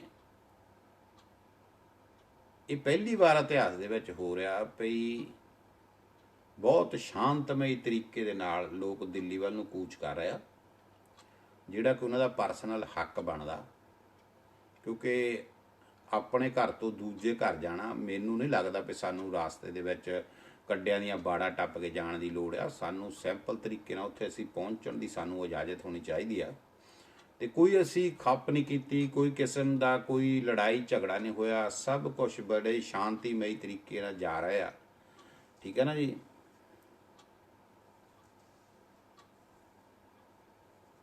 ਹਾਂਜੀ ਬਿਲਕੁਲ ਕਿਰਪਾਲ ਸਿੰਘ ਜੀ, ਉਹ ਮੰਗ ਰਿਹਾ ਸਭ ਦੇ ਕੋਲੋਂ, ਜਿਨ੍ਹਾਂ ਦੀ ਮੈਸੇਜ ਜਾ ਰਿਹਾ ਉਹਨਾਂ ਨੂੰ ਸਭ ਨੂੰ ਉਹ ਚਿੱਠੀ ਭੇਜ ਰਿਹਾ ਵੀ ਅਸੀਂ ਇਸ ਚੀਜ਼ ਲਈ ਮਾਫੀ ਮੰਗਦੇ ਹਾਂ। ਤੇ ਜਿੰਨੇ ਦੇਖੋ ਸ਼ਾਂਤੀ ਨਾਲ ਜਾ ਰਹੇ, ਇਹ ਪਹਿਲੀ ਵਾਰੀ ਇਤਿਹਾਸ ਦੇ ਵਿੱਚ ਹੋਇਆ ਵੀ ਸਰਕਾਰਾਂ ਨੇ ਖੁਦ ਨੁਕਸਾਨ ਕੀਤੇ ਆਪਣੇ। ਮਸਲਨ ਸੜਕਾਂ ਪੱਟ ਲਈਆਂ। ਅੱਜ ਤੱਕ ਜਿਹੜੇ ਪ੍ਰੋਟੈਸਟ ਵਿਰੋਧ ਕਰਨ ਵਾਲੇ ਆ ਬਿੱਲ ਦਾ, ਜਾਂ ਜਿਹੜੇ ਸਰਕਾਰਾਂ ਦੇ ਖਿਲਾਫ ਗੱਲਾਂ ਕਰਨ ਵਾਲੇ ਹੁੰਦੇ ਆ, ਉਹਨਾਂ ਨੇ ਬਿਲਕੁਲ ਪ੍ਰੀਤੋ ਜੀ ਮੈਂ ਇਸ ਗੱਲ ਨਾਲ ਬਿਲਕੁਲ ਸਹਿਮਤ ਹਾਂ। ਮੈਂ ਇਸੇ ਕਰਕੇ ਇੱਕ ਦਿਨ ਪਹਿਲਾਂ ਪੋਸਟ ਪਾਈ ਸੀ ਵੀ ਅੱਜ ਸਾਰੇ ਜਣੇ ਸਵੇਰ ਨੂੰ ਜਿਹੜਾ ਸੁਖਮਨੀ ਸਾਹਿਬ ਦਾ ਪਾਠ ਹੈ ਨਾ ਪ੍ਰੀਤੋ ਜੀ, ਮੈਂ ਕਿਹਾ ਸੀ ਵੀ ਸਾਰੇ ਜਣੇ ਸੁਖਮਨੀ ਸਾਹਿਬ ਦਾ ਜਿਹੜਾ ਪਾਠ ਹੈ ਨਾ, ਅੱਜ ਇੱਕ ਪਾਠ ਉਹਨਾਂ ਕਿਸਾਨਾਂ ਦੇ ਨਾਂ 'ਤੇ ਕਰੀਏ ਜਿਹੜੇ ਘਰਾਂ ਨੂੰ ਛੱਡ ਕੇ ਦਿੱਲੀ ਵੱਲ ਕੂਚ ਕਰ ਰਹੇ ਨੇ, ਜਾਂ ਉਹ ਮਾਤਾਵਾਂ ਜਿਨ੍ਹਾਂ ਦੀ ਉਮਰ 80 90 85 95 ਸਾਲ ਦੀ ਹੋਈ ਆ, ਜਿਨ੍ਹਾਂ ਨੇ ਮੰਜੇ 'ਤੇ ਬਹਿ ਕੇ ਟੌਰ ਨਾ ਖਾਣਾ, ਅੱਜ ਉਹ ਦਿੱਲੀ ਵੱਲ ਕੂਚ ਕਰ ਰਹੇ ਆ। ਤੇ ਮੈਂ ਉਹ ਦੇਖਿਆ ਜੀ, ਇਹ ਪਹਿਲੀ ਵਾਰ ਹੋਇਆ ਵੀ ਜਿਹੜੇ ਪ੍ਰੋਟੈਸਟ ਕਰਦੇ ਆ ਉਹਨਾਂ ਵੱਲੋਂ ਤਾਂ ਤੋੜਾ ਭੰਨਾ ਕੀਤੀਆਂ ਜਾਂਦੀਆਂ, ਮੰਨੀਆਂ ਇਹ ਗੱਲਾਂ ਕਿ ਕੁਛ ਸ਼ਰਾਰਤੀ ਆਨਸਰ ਹੋ। ਪਹਿਲੀ ਵਾਰ ਇਤਿਹਾਸ ਦੇ ਵਿੱਚ ਦੇਖਣ ਨੂੰ ਆਇਆ ਕਿ ਜਿਹੜੇ ਸਰਕਾਰਾਂ ਆ, ਜਿਨ੍ਹਾਂ ਨੇ ਸਾਰੀਆਂ ਚੀਜ਼ਾਂ ਨੂੰ ਪ੍ਰੋਟੈਕਟ ਕਰਨਾ, ਜਿਨ੍ਹਾਂ ਨੇ ਸਾਰੀਆਂ ਚੀਜ਼ਾਂ ਨੂੰ ਬਚਾਉਣਾ, ਉਹ ਖੱਡੇ ਪੱਟ ਰਹੀ ਸੜਕਾਂ 'ਚ। ਸੜਕਾਂ ਤੋੜ ਦਿੱਤੀਆਂ ਗਈਆਂ ਵੀ ਕਿਸੇ ਤਰੀਕੇ ਨਾਲ ਲੰਘਣ ਨਾ। ਕਿਹੋ ਜਿਹਾ ਮਾਹੌਲ ਦੇਖੋ, ਇੱਕ ਇਮਾਨਦਾਰ ਬੰਦਾ ਜਿਹੜਾ ਦਿੱਲੀ ਵੱਲ ਨੂੰ ਮੋਢੇ 'ਤੇ ਝੰਡਾ ਰੱਖ ਕੇ ਕਿਸਾਨ ਮਜ਼ਦੂਰ ਯੂਨੀਅਨ ਏਕਤਾ ਦੇ ਜਾਂ ਝੰਡੇ ਲਾ ਕੇ ਉਹ ਨਾਅਰੇ ਜਾ ਰਿਹਾ ਤਸੱਲੀ ਦੇ ਨਾਲ, ਉਹਦੇ ਲਈ ਖੱਡੇ ਪੱਟੇ ਗਏ ਆ। ਤੇ ਕਿੱਡੀ ਹੈਰਾਨੀ ਦੀ ਗੱਲ ਆ ਵੀ ਇਹ ਮਾਹੌਲ ਸਾਡਾ ਜਿਹੜਾ ਉਹ ਕ੍ਰੀਏਟ ਕੀਤਾ ਗਿਆ। ਮਤਲਬ ਪਹਿਲੀ ਵਾਰੀ ਤੁਸੀਂ ਇਹ ਗੱਲ ਨੂੰ ਧਿਆਨ ਦਿਓ ਵੀ ਪਹਿਲੀ ਵਾਰੀ ਇਹ ਤੁਸੀਂ ਇਤਿਹਾਸ ਦੇ ਵਿੱਚ ਸੁਣੋਗੇ ਤੇ ਇਹ ਜਿਹੜਾ ਸਰਕਾਰਾਂ ਵੱਲੋਂ ਇਹ ਕੰਮ ਕੀਤਾ ਗਿਆ, ਨਾ ਕਿ ਜਿਹੜੇ ਲੋਕਾਂ ਨੂੰ ਤਕਲੀਫ ਆ ਉਹਨਾਂ ਵੱਲੋਂ। ਕਿੰਨੀ ਅਜੀਬ ਗੱਲ ਆ ਇਹ। ਤੇ ਇਸ ਕਰਕੇ ਸਾਰੇ ਜਣੇ ਤੁਸੀਂ ਜਿੱਦਾਂ ਵੀ ਆ, ਮਜ਼ਾਕ ਦੀ ਬਜਾਏ ਆਪਾਂ ਕੋਸ਼ਿਸ਼ ਕਰੀਏ ਉਹਨਾਂ ਕਿਸਾਨਾਂ ਵੀਰਾਂ ਦਾ, ਜਾਂ ਉਹਨਾਂ ਦੇ ਨਾਲ ਜਿਹੜੇ ਹੋਰ ਜਥੇਬੰਦੀਆਂ ਜੁੜੀਆਂ, ਮਜ਼ਦੂਰ ਸੰਘ ਜੁੜਿਆ, ਜਾਂ ਜਿਹੜੇ ਹੋਰ ਵੀ ਜੁੜੇ ਆ, ਆਪਾਂ ਕੋਸ਼ਿਸ਼ ਕਰੀਏ ਵੀ ਆਪਾਂ ਉਹਨਾਂ ਦਾ ਸਾਰਿਆਂ ਦਾ ਮਾਣ ਸਤਿਕਾਰ ਵਧਾਈਏ। ਉਹਨਾਂ ਸਾਰਿਆਂ ਨੂੰ ਪ੍ਰਮਾਤਮਾ ਅੱਗੇ ਅਰਦਾਸ ਕਰੀਏ ਵੀ ਉਹ ਜਿੱਤ ਲੈ ਕੇ ਘਰ ਨੂੰ ਆਉਣ, ਕਿਉਂਕਿ ਹੁਣ ਜਿਹੜੀ ਜਿੱਤ ਆ ਉਹ ਨਿਸ਼ਚਿਤ ਆ, ਹੈ ਨਾ। ਕੋਸ਼ਿਸ਼ਾਂ ਸਰਕਾਰਾਂ ਹਮੇਸ਼ਾ ਕਰਦੀਆਂ ਹੁੰਦੀਆਂ, ਪਾੜ ਦਿਓ ਇਹਨਾਂ ਨੂੰ, ਕੁਛ ਇੱਦਾਂ ਕਰ ਦਿਓ, ਇਹ ਕਰ ਦਿਓ, ਪਰ ਉਹ ਹਜੇ ਤੱਕ ਜਿੱਥੇ ਤੱਕ ਖੜੇ ਆ ਬਜਿੱਦ ਖੜੇ ਆ। ਔਰ ਅਰਦਾਸ ਕਰੋ ਸਾਰੇ ਜਣੇ ਵੀ ਉਹ ਆਪਣੀ ਜਿਹੜੀ ਆ ਉਹ ਜਿੱਤ ਲੈ ਕੇ ਘਰ ਨੂੰ ਆਉਣ, ਡਾਂਕੇ ਦੀ ਚੋਟ 'ਤੇ ਆਉਣ, ਉਹ ਢੋਲ ਵਜਾਉਂਦੇ ਆਉਣ। ਤੇ ਬਸ ਇਹ ਨਾ ਕਾਰਵਾਈ ਕਰੀ ਆਪਾਂ ਇੱਦਾਂ ਦੀ ਇੱਥੋਂ ਬੈਠੇ ਜਾਂ ਬਾਹਰੋਂ ਬੈਠੇ ਜਾਂ ਇਹੋ ਜਿਹੀ ਕੋਈ ਇੱਦਾਂ ਦੀ ਅੱਗ ਲਾਈਏ ਜਿਹਦੇ ਨਾਲ ਉਹ ਫੂਕ 'ਚ ਆ ਜਾਣ ਤੇ ਉੱਥੇ ਕਿਸੇ ਵੀ ਤਰ੍ਹਾਂ ਦਾ ਨੁਕਸਾਨ ਹੋ ਜਾਵੇ। ਕਿਉਂਕਿ ਕੁਛ ਬੰਦੇ ਮੈਂ WhatsApp 'ਤੇ ਦੇਖਿਆ, ਕੁਛ ਬੰਦੇ ਮੈਂ YouTube 'ਤੇ ਦੇਖਿਆ, ਕੁਛ ਬੰਦੇ ਆਪਣੇ TikTok 'ਤੇ ਦੇਖਿਆ, ਉਹ ਥੋੜ੍ਹੀ ਜਿਹੀ ਗੰਦੀ ਸ਼ਬਦਾਵਲੀ ਵਰਤੀ ਜਾਂਦੇ ਆ। ਉਹ ਚੰਗੀਆਂ ਨਹੀਂ ਗੱਲ ਲੱਗਦੀਆਂ। ਤੁਸੀਂ ਉਹ ਸ਼ਬਦਾਵਲੀ ਵਰਤੋ ਜਿਹਦੇ ਨਾਲ ਤੁਹਾਡੀ ਭੈਣ ਬੈਠੀ ਵੀ ਦੇਖ ਸਕੇ ਵੀ ਤੂੰ ਕੀ ਬਕਵਾਸ ਕਰ ਰਿਹਾ, ਹੈ ਨਾ। ਤੁਹਾਡੇ ਬੱਚੇ ਹੋਣਗੇ, ਇੱਦਾਂ ਦੀਆਂ ਗੱਲਾਂ ਸਾਨੂੰ ਨਹੀਂ ਸ਼ੋਭਾ ਦਿੰਦੀਆਂ। ਔਰ ਇਹ ਗੱਲ ਭੁੱਲ ਜਾਓ ਵੀ ਤੁਹਾਡੀ ਕੋਈ ਚੀਜ਼ 'ਤੇ ਕੰਟਰੋਲ ਨਹੀਂ ਹੋ ਰਿਹਾ। ਹਰ ਚੀਜ਼ ਤੇ ਤੁਹਾਡੀ ਤੇ ਕੰਟਰੋਲ ਹੁੰਦਾ, ਪਰ ਆਪਾਂ ਇਹ ਪਹਿਲਾਂ ਧਿਆਨ ਰੱਖੀਏ ਵੀ ਮੇਰੇ ਪਰਿਵਾਰ ਦੀਆਂ ਬੱਚਿਆਂ ਵੀ ਇਹ ਚੀਜ਼ ਨੂੰ ਦੇਖਦੇ ਹੋਣਗੇ, ਜਿਹੜੀਆਂ ਮੈਂ ਗਾਲਾਂ ਕੱਢ ਰਿਹਾ ਜਾਂ ਮੈਂ ਜੋ ਕਹਿ ਰਿਹਾ ਹੈ ਨਾ, ਉਸ ਚੀਜ਼ ਨੂੰ ਇਸਤੇਮਾਲ ਕਰੋ। ਕਿਉਂਕਿ ਦੇਖੋ ਉਹ ਕਿੰਨੀਆਂ ਗਠਿਤ ਹੋ ਕੇ ਜਿਹੜੀਆਂ ਸਾਡੀਆਂ ਕਿਸਾਨ ਯੂਨੀਅਨ ਆ ਉਹ ਚੱਲ ਰਹੀਆਂ, ਔਰ ਉਹ ਇੱਕ ਮੰਚ ਤੇ ਬੈਠ ਕੇ ਫੈਸਲਾ ਕਰਦੀਆਂ। ਬਹੁਤ ਬੜੀ ਇਹ ਸਾਡੀ ਪ੍ਰਾਪਤੀ ਆ, ਨਹੀਂ ਤਾਂ ਮੈਨੂੰ ਨਹੀਂ ਲੱਗਦਾ ਅੱਜ ਤੱਕ ਸਾਡੇ ਕਦੇ ਬੰਦੇ ਇਕੱਠੇ ਹੋ ਕੇ ਬੈਠੇ ਹੋਣਗੇ। ਪਹਿਲੀ ਵਾਰ ਹੋ ਰਿਹਾ ਵੀ ਉਹ ਇੱਕ ਮੰਚ ਤੇ ਬੈਠ ਕੇ ਇੱਕ ਫੈਸਲਾ ਕਰਦੇ ਆ, ਔਰ ਉਹਨਾਂ ਨੂੰ ਇਹ ਪਤਾ ਵੀ ਜੇ ਅਸੀਂ ਇੱਕ ਵਾਰੀ ਵੀ ਮੂੰਹ ਇੱਧਰ ਉੱਧਰ ਘੁਮਾ ਲਿਆ ਨੁਕਸਾਨ ਹੋ ਜਾਣਾ। ਬਹੁਤ ਬੜੀ ਇਹ ਪ੍ਰਾਪਤੀ ਆ, ਔਰ ਇਹਦੇ ਪਿੱਛੇ ਬੜੀ ਇੱਕ ਮਹਾਨ ਸ਼ਕਤੀ ਦਾ ਮੈਂ ਹੱਥ ਕਹਿ ਸਕਦਾ। ਇਸ ਕਰਕੇ ਅਸੀਂ ਥੋੜ੍ਹਾ ਜਿਹਾ ਗਰੇਜ ਕਰੀਏ ਵੀ ਅਸੀਂ ਕਿਸੇ ਵੀ ਤਰ੍ਹਾਂ ਦਾ ਗਲਤ ਨਾ ਬੋਲੀਏ। ਕੱਲ੍ਹ ਨੂੰ ਮੈਂ ਦੇਖਿਆ ਕਲਾਕਾਰ ਵੀ ਕੁਛ ਆਏ ਆ ਹੈ ਨਾ, ਅਤੇ ਉਹ ਵੀ ਇਹ ਗੱਲ ਕਹਿੰਦੇ ਸੀ ਵੀ ਆਪਾਂ ਕਿਸੇ ਕਿਸਮ ਦੀ ਗਲਤ ਬਿਆਨਬਾਜ਼ੀ ਨਾ ਕਰੀਏ, ਸਾਨੂੰ ਕੋਈ ਹੱਕ ਨਹੀਂ। ਜਿਹੜੇ ਸਾਡੇ ਲੀਡਰ ਸਾਹਿਬਾਨ ਆ ਉਹ ਬਹੁਤ ਵਧੀਆ ਤਰੀਕੇ ਨਾਲ ਚੱਲ ਰਿਹਾ, ਉਹ ਜੋ ਵੀ ਫੈਸਲਾ ਦਿੰਦੇ ਸਾਨੂੰ ਉਹ ਪ੍ਰਵਾਨ ਕਰਨਾ ਚਾਹੀਦਾ। ਅਤੇ ਜੇ ਅਸੀਂ ਇਸ ਤਰੀਕੇ ਨਾਲ ਚੱਲਾਂਗੇ ਤਾਂ ਮੇਰੇ ਹਿਸਾਬ ਨਾਲ ਵੀ ਅਸੀਂ ਬਹੁਤ ਵਧੀਆ ਇੱਕ ਮਿਸਾਲ ਕਾਇਮ ਕਰਾਂਗੇ, ਵਧੀਆ ਤਰੀਕੇ ਨਾਲ ਇੱਕ ਅਸੀਂ ਮੈਸੇਜ ਦਿਆਂਗੇ। ਜਿੱਦਾਂ ਹੁਣ ਤੁਸੀਂ ਦੇਖੋ ਵੀ ਇੱਕ ਉਹ ਅੰਬਾਲੇ ਦਾ ਮੁੰਡਾ ਜਿਹਨੇ ਪਾਣੀ ਦੀਆਂ ਪੈਪਾਂ ਬੰਦ ਕਰ ਦਿੱਤੀਆਂ, ਬਾਅਦ 'ਚ ਟਰਾਲੀ ਛਾਲ ਮਾਰੀ, ਉਹ ਮਿਸਾਲ ਪੈਦਾ ਕਰ ਗਿਆ। ਉਹਨੂੰ ਮੈਂ ਭਗਤ ਸੂ ਕਹੂੰਗਾ, ਉਹ ਭਗਤ ਸਿੰਘ ਆ, ਉਹ ਮਿਸਾਲ ਪੈਦਾ ਕਰ ਗਿਆ। ਠੀਕ ਹੈ, ਉਹ ਤੋਂ ਬਾਅਦ ਹੋਰ ਵੀ ਬਹੁਤ ਬੰਦਿਆਂ ਨੇ ਇਹੋ ਜਿਹੀਆਂ ਕਾਰਵਾਈ ਕੀਤੀਆਂ। ਦਿੱਲੀ ਦੇ ਲੋਕ, ਅੰਬਾਲੇ ਦੇ, ਹਰਿਆਣੇ ਦੇ ਲੋਕ ਲੰਗਰ ਬਣਾ ਕੇ ਲਿਆਉਂਦੇ ਆ, ਮਸਾਲਾ ਆ, ਇਹ ਵਧੀਆ ਚੀਜ਼ਾਂ ਹੈ ਨਾ। ਇਕੱਲੇ ਉਹੀ ਜਿਹੜੇ 5 7 10 20 ਬੰਦੇ ਲੀਡਰ ਸਾਡੇ ਮੱਗੇ, ਉਹਨਾਂ ਦਾ ਇਕੱਲਿਆਂ ਦਾ ਹੱਕ ਨਹੀਂ, ਸਾਡਾ ਸਾਰਿਆਂ ਦਾ ਫਰਜ਼ ਬਣਦਾ। ਅਤੇ ਅਸੀਂ ਕੋਸ਼ਿਸ਼ ਕਰੀਏ ਵੀ ਅਸੀਂ ਉਸ ਡਿਸਿਪਲਿਨ ਦੇ ਵਿੱਚ ਰਹੀਏ ਤਾਂ ਕਿ ਅਸੀਂ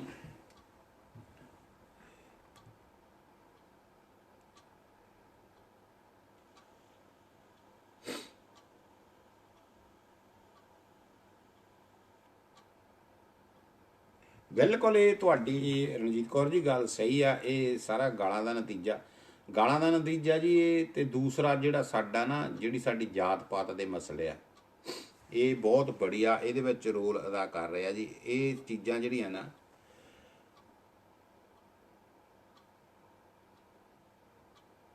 ਬਿਲਕੁਲ ਕਿਰਪਾਲ ਸਿੰਘ ਜੀ, ਇਹ ਵੀ ਤੁਹਾਡੀ ਗੱਲ ਸਹੀ ਆ ਵੀ ਜਿਹੜਾ ਉੱਥੇ ਦਾ ਲੋਕਲ ਮੀਡੀਆ, ਪਤਾ ਕੀ ਗੱਲ ਹੈ ਜੀ, ਉਹ ਮੀਡੀਆ ਜ਼ਿਆਦਾਤਰ ਜਿਹੜਾ ਇਹ ਅੰਬਾਨੀ ਅਡਾਨੀ ਆ ਉਹਦਾ ਆਪਣਾ ਬਣ ਚੁੱਕਾ ਆ, ਔਰ ਉਹਨਾਂ ਨੂੰ ਅਰਬਾਂ ਖਰਬਾਂ ਰੁਪਈਏ ਦੀ ਜਿਹੜੀ ਆ ਐਡ ਮਿਲਦੀ ਆ, ਅਤੇ ਉਹ ਜਿੱਦਾਂ ਕੋਈ ਚਾਹੁੰਦਾ ਉਹ ਉੱਦਾਂ ਹੀ ਬੁਲਾ ਲੈਂਦਾ ਉਹਨਾਂ ਨੂੰ। ਇਹਦੇ ਵਿੱਚ ਕੋਈ ਦੋ ਰਾਵਾਂ ਨਹੀਂ। ਔਰ ਇਹ ਜਿਹੜਾ ਕਿਸਾਨ ਯੂਨੀਅਨ ਦਾ ਅੰਦੋਲਨ ਆ, ਇਹਨੂੰ ਲੈਣ ਵਾਸਤੇ ਜਿਹੜੀਆਂ ਉਹਨਾਂ ਦੀਆਂ ਜਿੰਨੀਆਂ ਟੋਟਲ ਕੋਸ਼ਿਸ਼ਾਂ ਆ, ਉਹਨਾਂ ਦਾ ਇਫੈਕਟ ਜ਼ਿਆਦਾ ਉਹਨਾਂ 'ਤੇ ਹੀ ਪੈ ਰਿਹਾ, ਕਿਉਂਕਿ ਉਹਨਾਂ ਨੇ ਇਹ ਜ਼ਮੀਨਾਂ ਦੇ ਉੱਤੇ ਆ ਕੇ ਕਬਜ਼ੇ ਕਰਨੇ ਸੀ। ਅੱਜ ਉਹ ਕਬਜ਼ੇ ਦੂਰ ਹੋ ਰਹੇ ਆ, ਅਤੇ ਉਹ ਫਿਰ ਕਿੱਦਾਂ ਇਹਨਾਂ ਦੇ ਹੱਕ ਦੇ ਵਿੱਚ ਬੋਲਣਗੇ। ਉਹਨਾਂ ਦਾ ਤਾਂ ਨੁਕਸਾਨ ਹੋਣ ਲੱਗ ਪਿਆ।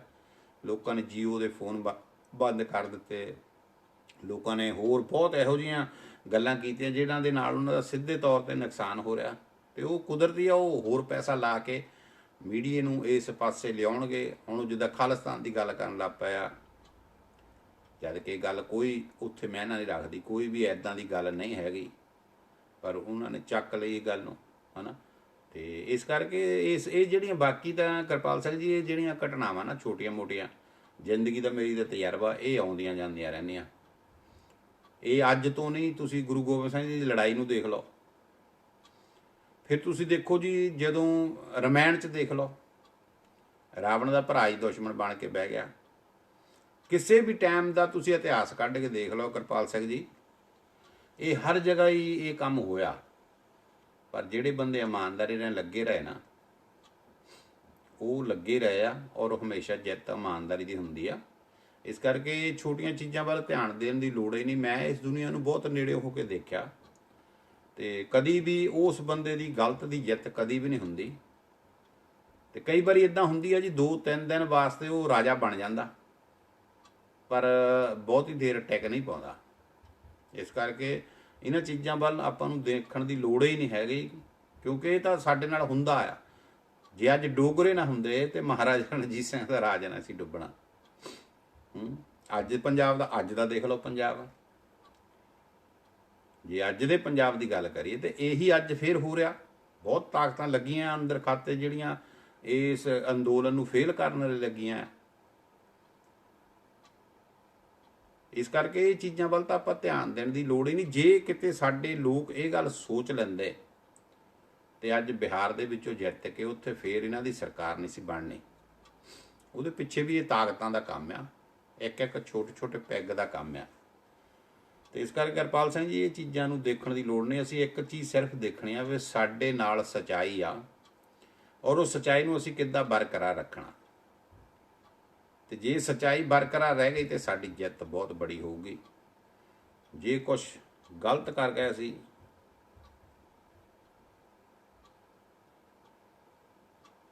ਹਾਂਜੀ ਬਿਲਕੁਲ ਰਣਜੀਤ ਕੌਰ ਜੀ ਇਹ ਗੱਲ ਸਹੀ ਹੈ ਤੁਹਾਡੀ।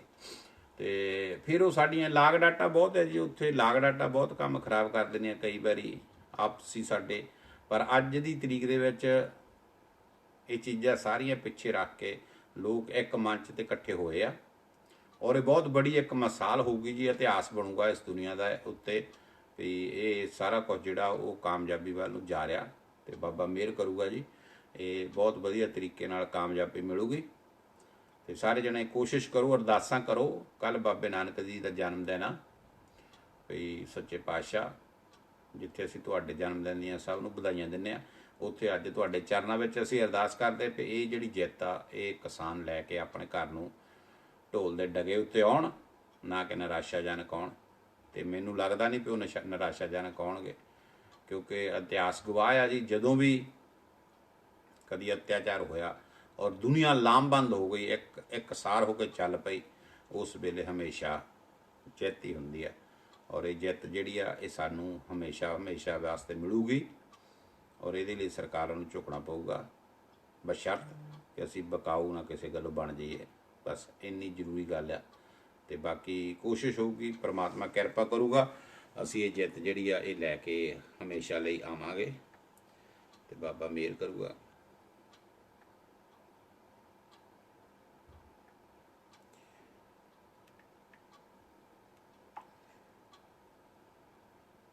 ਤੇ ਤੁਸੀਂ ਵੀ ਸਾਰੇ ਜਣੇ ਕੋਸ਼ਿਸ਼ ਕਰੋ। ਵਿੱਚ ਕਿਸੇ ਦਾ ਮੈਸੇਜ ਆ ਗਿਆ ਸੀ ਜੀ, ਤੇ ਤੁਸੀਂ ਵੀ ਕੋਸ਼ਿਸ਼ ਕਰੋ ਸਾਰੇ ਜਣੇ, ਇਹ ਪ੍ਰਮਾਤਮਾ ਅੱਗੇ ਅਰਦਾਸ ਕਰੋ ਕਿ ਜਿਹੜੀ ਜਿੱਤ ਆ ਉਹ ਬਣੇ। ਉਹ ਤੋਂ ਬਾਅਦ ਜੀ ਆਪਾਂ ਕੁਛ ਚੀਜ਼ਾਂ ਜਿਹੜੀ ਪੰਜਾਬੀ ਲਈ ਸੰਬੰਧਿਤ ਆਪਾਂ ਜਿਹੜੀਆਂ ਉਹਨਾਂ 'ਤੇ ਹਮੇਸ਼ਾ ਹਫ਼ਤੇ ਬਾਅਦ ਗੱਲਬਾਤ ਕਰਦੇ ਆ। ਤੇ ਅੱਜ ਆਪਾਂ ਕੋਸ਼ਿਸ਼ ਕਰੀਏ ਫਿਰ ਉਹ ਮਤਲਬ ਆਪਾਂ ਆਪਣੇ ਲਾਈਨ 'ਤੇ ਆਈਏ, ਕਿਉਂਕਿ ਸਾਡੇ ਲਈ ਪੜ੍ਹਨਾ ਵੀ ਬਹੁਤ ਜ਼ਰੂਰੀ ਹੈ। ਬਿਲਕੁਲ ਜੀ ਹਰਮਨ ਜੀ, ਪ੍ਰਮਾਤਮਾ ਕਿਰਪਾ ਕਰੇ, ਸਭ ਨੂੰ ਹੌਸਲਾ ਦੇਵੇ। ਤੇ ਆਪਾਂ ਸਾਰੇ ਜਣੇ ਸਤਿ ਸ੍ਰੀ ਅਕਾਲ ਬੱਬੂ ਬਾਜਵਾ ਜੀ, ਸਤਿ ਸ੍ਰੀ ਅਕਾਲ ਜੀ, ਹੋਰ ਸਭ ਠੀਕ ਠਾਕ ਹੋ ਜੀ। ਤੇ ਅੱਜ ਆਪਾਂ ਸਾਰੇ ਜਣੇ ਕੋਸ਼ਿਸ਼ ਕਰੀਏ ਜੀ, ਜਿਹੜਾ ਪੰਜਾਬੀ ਦਾ ਆਪਣਾ ਮੈਂ 2-4 ਚੀਜ਼ਾਂ ਫੇਰ ਲੱਭ ਕੇ ਲਿਆਂਦੀਆਂ, ਉਹਨਾਂ ਬਾਰੇ ਆਪਾਂ ਇੱਕ ਵਾਰੀ ਫੇਰ ਗੱਲ ਕਰੀਏ। ਤੁਹਾਨੂੰ ਪਤਾ ਜੀ ਬੱਕਲੀਆਂ ਕੀ ਹੁੰਦੀਆਂ? ਬੱਕਲੀਆਂ ਸਾਰੇ ਜਣੇ ਆਪਣੇ ਨਾਲ ਪੜ੍ਹੇ ਲਿਖੇ ਆ, ਪਿੰਡਾਂ 'ਚੋਂ ਆਏ ਆ। ਇੱਕ ਬੱਕਲੀਆਂ ਹੁੰਦੀਆਂ ਸੀ ਜੀ, ਤੁਹਾਨੂੰ ਪਤਾ ਕਾਹਦੀਆਂ ਬਣਦੀਆਂ ਉਹ ਬੱਕਲੀਆਂ ਤੇ ਕਿਉਂ ਬਣਾਈਆਂ ਜਾਂਦੀਆਂ, ਕਿਸ ਕੰਮ ਆਉਂਦੀਆਂ?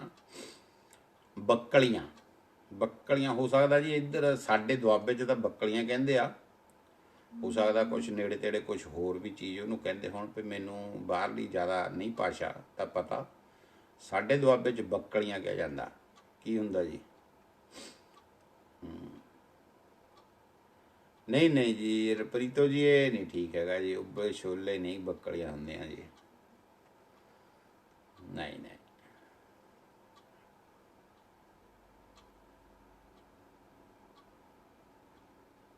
ਕਾਹਦੇ ਦਾਣੇ ਹਰਮਨ?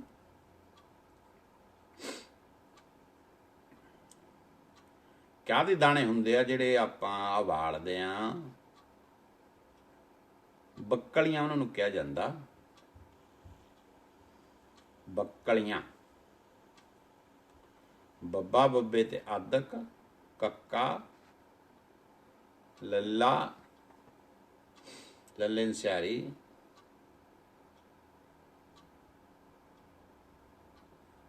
ਹਾਂ ਇਹ ਵੀ ਗੱਲ ਸਹੀ ਹੈ ਜੀ, ਪਰ ਇਹ ਖਾਈਆਂ ਵੀ ਜਾਂਦੀਆਂ ਮੰਜੂ ਜੀ। ਹਾਂ, ਉਬਲੀ ਹੋਈ ਕਣਕ ਜਿਹੜੀ ਆ ਉਹਨੂੰ ਬੱਕਲੀਆਂ ਕਹਿੰਦੇ ਆ ਜੀ। ਤੇ ਕਈ ਵਾਰੀ ਤੁਸੀਂ ਦੇਖਿਆ ਹੋਣਾ ਪਿੰਡਾਂ ਦੇ ਵਿੱਚ ਜਾਂ ਸ਼ਹਿਰਾਂ 'ਚ ਵੀ ਆ ਰਿਵਾਜ ਇਹ, ਵੀ ਉਹਨਾਂ ਨੂੰ ਨਹੀਂ, ਮੱਕੀ ਦੇ ਨਹੀਂ ਹੁੰਦੇ ਜੀ ਮੰਜੂ ਜੀ, ਮੱਕੀ ਦੇ ਨਹੀਂ ਹੁੰਦੇ, ਕਣਕ ਦੇ ਹੁੰਦੇ ਆ। ਤੇ ਉਹ ਉਹਨਾਂ ਨੂੰ ਉਬਾਲ ਕੇ ਤੇ ਉਹ ਕਈ ਵਾਰੀ ਧਾਗਾ ਪਰੋ ਕੇ, ਬਹੁਤੇ ਸ਼ਹਿਰਾਂ ਦੇ ਵਿੱਚ ਵੀ ਦੇਖਿਆ ਗਿਆ, ਪਿੰਡਾਂ ਦੇ ਵਿੱਚ ਵੀ ਕਈ ਨਿਆਣਿਆਂ ਦੇ ਪੈਰਾਂ 'ਚ ਵੀ ਬੰਨੇ। ਬਿਲਕੁਲ ਤੁਹਾਡੀ ਗੱਲ ਸਹੀ ਹੈ, ਉਹਨਾਂ ਨੂੰ ਰੰਗ ਲਾ ਦਿੰਦੇ ਗੁਲਾਬੀ ਜਿਹੀਆਂ ਕਰਕੇ, ਤੇ ਉਹ ਪੈਰ ਦੇ ਵਿੱਚ ਕਈਆਂ ਨਿਆਣਿਆਂ ਦੇ ਪਹਿਲਾਂ। ਪਰ ਇਹਨਾਂ ਦਾ ਮੈਨੂੰ ਰੀਜ਼ਨ ਨਹੀਂ ਪਤਾ ਕੀ ਕਾਰਨ ਆ, ਕਿਉਂ ਬੰਨ੍ਹਦੇ ਆ ਉਹ, ਕੋਈ ਨਜ਼ਰ ਦਾ ਮਸਲਾ ਜਾਂ ਕੋਈ ਹੋਰ ਕਿਸੇ ਕਿਸਮ ਦੀ, ਇਹ ਗੱਲ ਬਾਰੇ ਮੈਨੂੰ ਕੋਈ ਨੌਲੇਜ ਨਹੀਂ, ਪਰ ਇਹ ਬੰਨੀਆਂ ਜਾਂਦੀਆਂ। ਬੱਕਲੀਆਂ ਜਿਹੜੀਆਂ ਜ਼ਿਆਦਾਤਰ ਬੱਕਰੀਆਂ ਨੂੰ ਪਾਈਆਂ ਜਾਂਦੀਆਂ ਉਬਾਲ ਕੇ, ਤੇ ਉਹ ਬੱਕਰੀਆਂ ਨੂੰ ਪਾਈਆਂ ਜਾਂਦੀਆਂ, ਉਹਨਾਂ ਨੂੰ ਬੱਕਲੀਆਂ ਕਹਿੰਦੇ ਆ। ਤੇ ਆਮ ਸਾਡੇ ਪਿੰਡਾਂ ਦੇ ਵਿੱਚ ਸਵੇਰ ਨੂੰ ਕਣਕ ਉਬਾਲ ਦਿੱਤੀ ਜਾਂਦੀ ਆ, ਤੇ ਦੁਪਹਿਰ ਨੂੰ ਫਿਰ ਉਹ ਬੱਕਰੀਆਂ ਮੋਰੇ ਰੱਖ ਕੇ, ਆਪ ਨੂੰ ਵੀ ਤੁਸੀਂ ਖਾ ਸਕਦੇ ਆ, ਬਹੁਤ ਸਵਾਦ ਹੁੰਦੀਆਂ। ਤੇ ਪਰ ਜ਼ਿਆਦਾਤਰ ਉਹ ਪਸ਼ੂਆਂ ਵਾਸਤੇ ਤਿਆਰ ਕੀਤੀਆਂ ਜਾਂਦੀਆਂ, ਉਹਨੂੰ ਕਹਿੰਦੇ ਬੱਕਲੀਆਂ। ਹਾਂਜੀ ਬਿਲਕੁਲ ਬਿਲਕੁਲ ਬਿਲਕੁਲ ਜੀ, ਸ਼ੱਕਰ ਤੇ ਦੇਸੀ ਘੀ ਪਾ ਕੇ ਉਹ ਖਾਈਆਂ ਵੀ ਜਾ ਸਕਦੀਆਂ। ਔਰ ਰਣਜੀਤ ਕੌਰ ਉਹਨਾਂ ਨੇ ਦੱਸਿਆ ਮੈਨੂੰ, ਬਹੁਤ ਵਧੀਆ ਗੱਲ ਹੈ। ਇੱਦਾਂ ਹੀ ਆ ਜੀ, ਉਹ ਚੀਜ਼ ਜਿਹੜੀ ਆ ਉਹਨੂੰ ਕਹਿੰਦੇ ਬੱਕਲੀਆਂ। ਤੇ ਮੇਮਣਾ ਕੀ ਹੁੰਦਾ ਜੀ? ਮੇਮਣਾ, ਮਨਦੀਪ ਕੌਰ ਜੀ ਸਤਿ ਸ੍ਰੀ ਅਕਾਲ। ਮੇਮਣਾ ਕੀ ਹੁੰਦਾ ਜੀ, ਪਤਾ? ਮੇਮਣਾ, ਮੇਮਣਾ, ਮੇਮਣਾ ਜੀ, ਮੇਮਣਾ ਕੀ ਹੁੰਦਾ? ਮੇਮਣਾ ਕਿਹਨੂੰ ਕਹਿੰਦੇ ਆ? ਮੇਮਣਾ ਇਹ ਕਾਹਦੇ ਨਾਲ ਖਾਈਦਾ ਜੀ ਮੇਮਣਾ?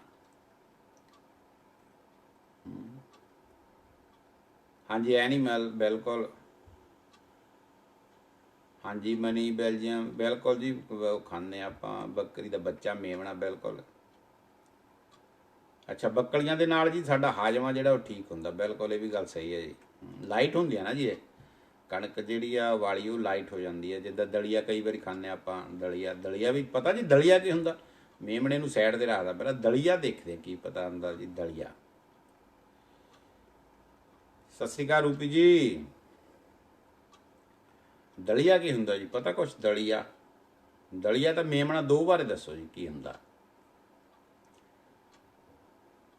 ਮਨੀ ਬੈਲਜੀਅਮ, ਸਤਿ ਸ਼੍ਰੀ ਅਕਾਲ ਜੀ, ਸਤਿ ਸ਼੍ਰੀ ਅਕਾਲ। ਮੇਮਣਾ ਤੇ ਦਲੀਆ ਦੱਸੋ ਜੀ, ਦਲੀਆ ਕਾਹਦਾ ਹੁੰਦਾ ਜੀ? ਸਤਿ ਸ਼੍ਰੀ ਅਕਾਲ ਜੀ ਰੂਪੀ ਜੀ, ਸਤਿ ਸ਼੍ਰੀ ਅਕਾਲ। ਹਾਂਜੀ ਰਵੀ ਜੀ, ਪੰਜਾਬੀ 'ਚ ਦੱਸੋ ਮੈਨੂੰ, ਮੈਨੂੰ ਅੰਗਰੇਜ਼ੀ ਦਾ ਮੇਰਾ ਬਹੁਤ ਹੱਥ ਟੈਟ ਹੈ ਜੀ। ਇਹ ਅੰਗਰੇਜ਼ੀ ਦੀ ਵਜ੍ਹਾ ਨਾਲ ਮੈਂ ਜੀ 2-3 ਵਾਰੀ ਕੁੱਟ ਵੀ ਖਾਧੀ ਆ।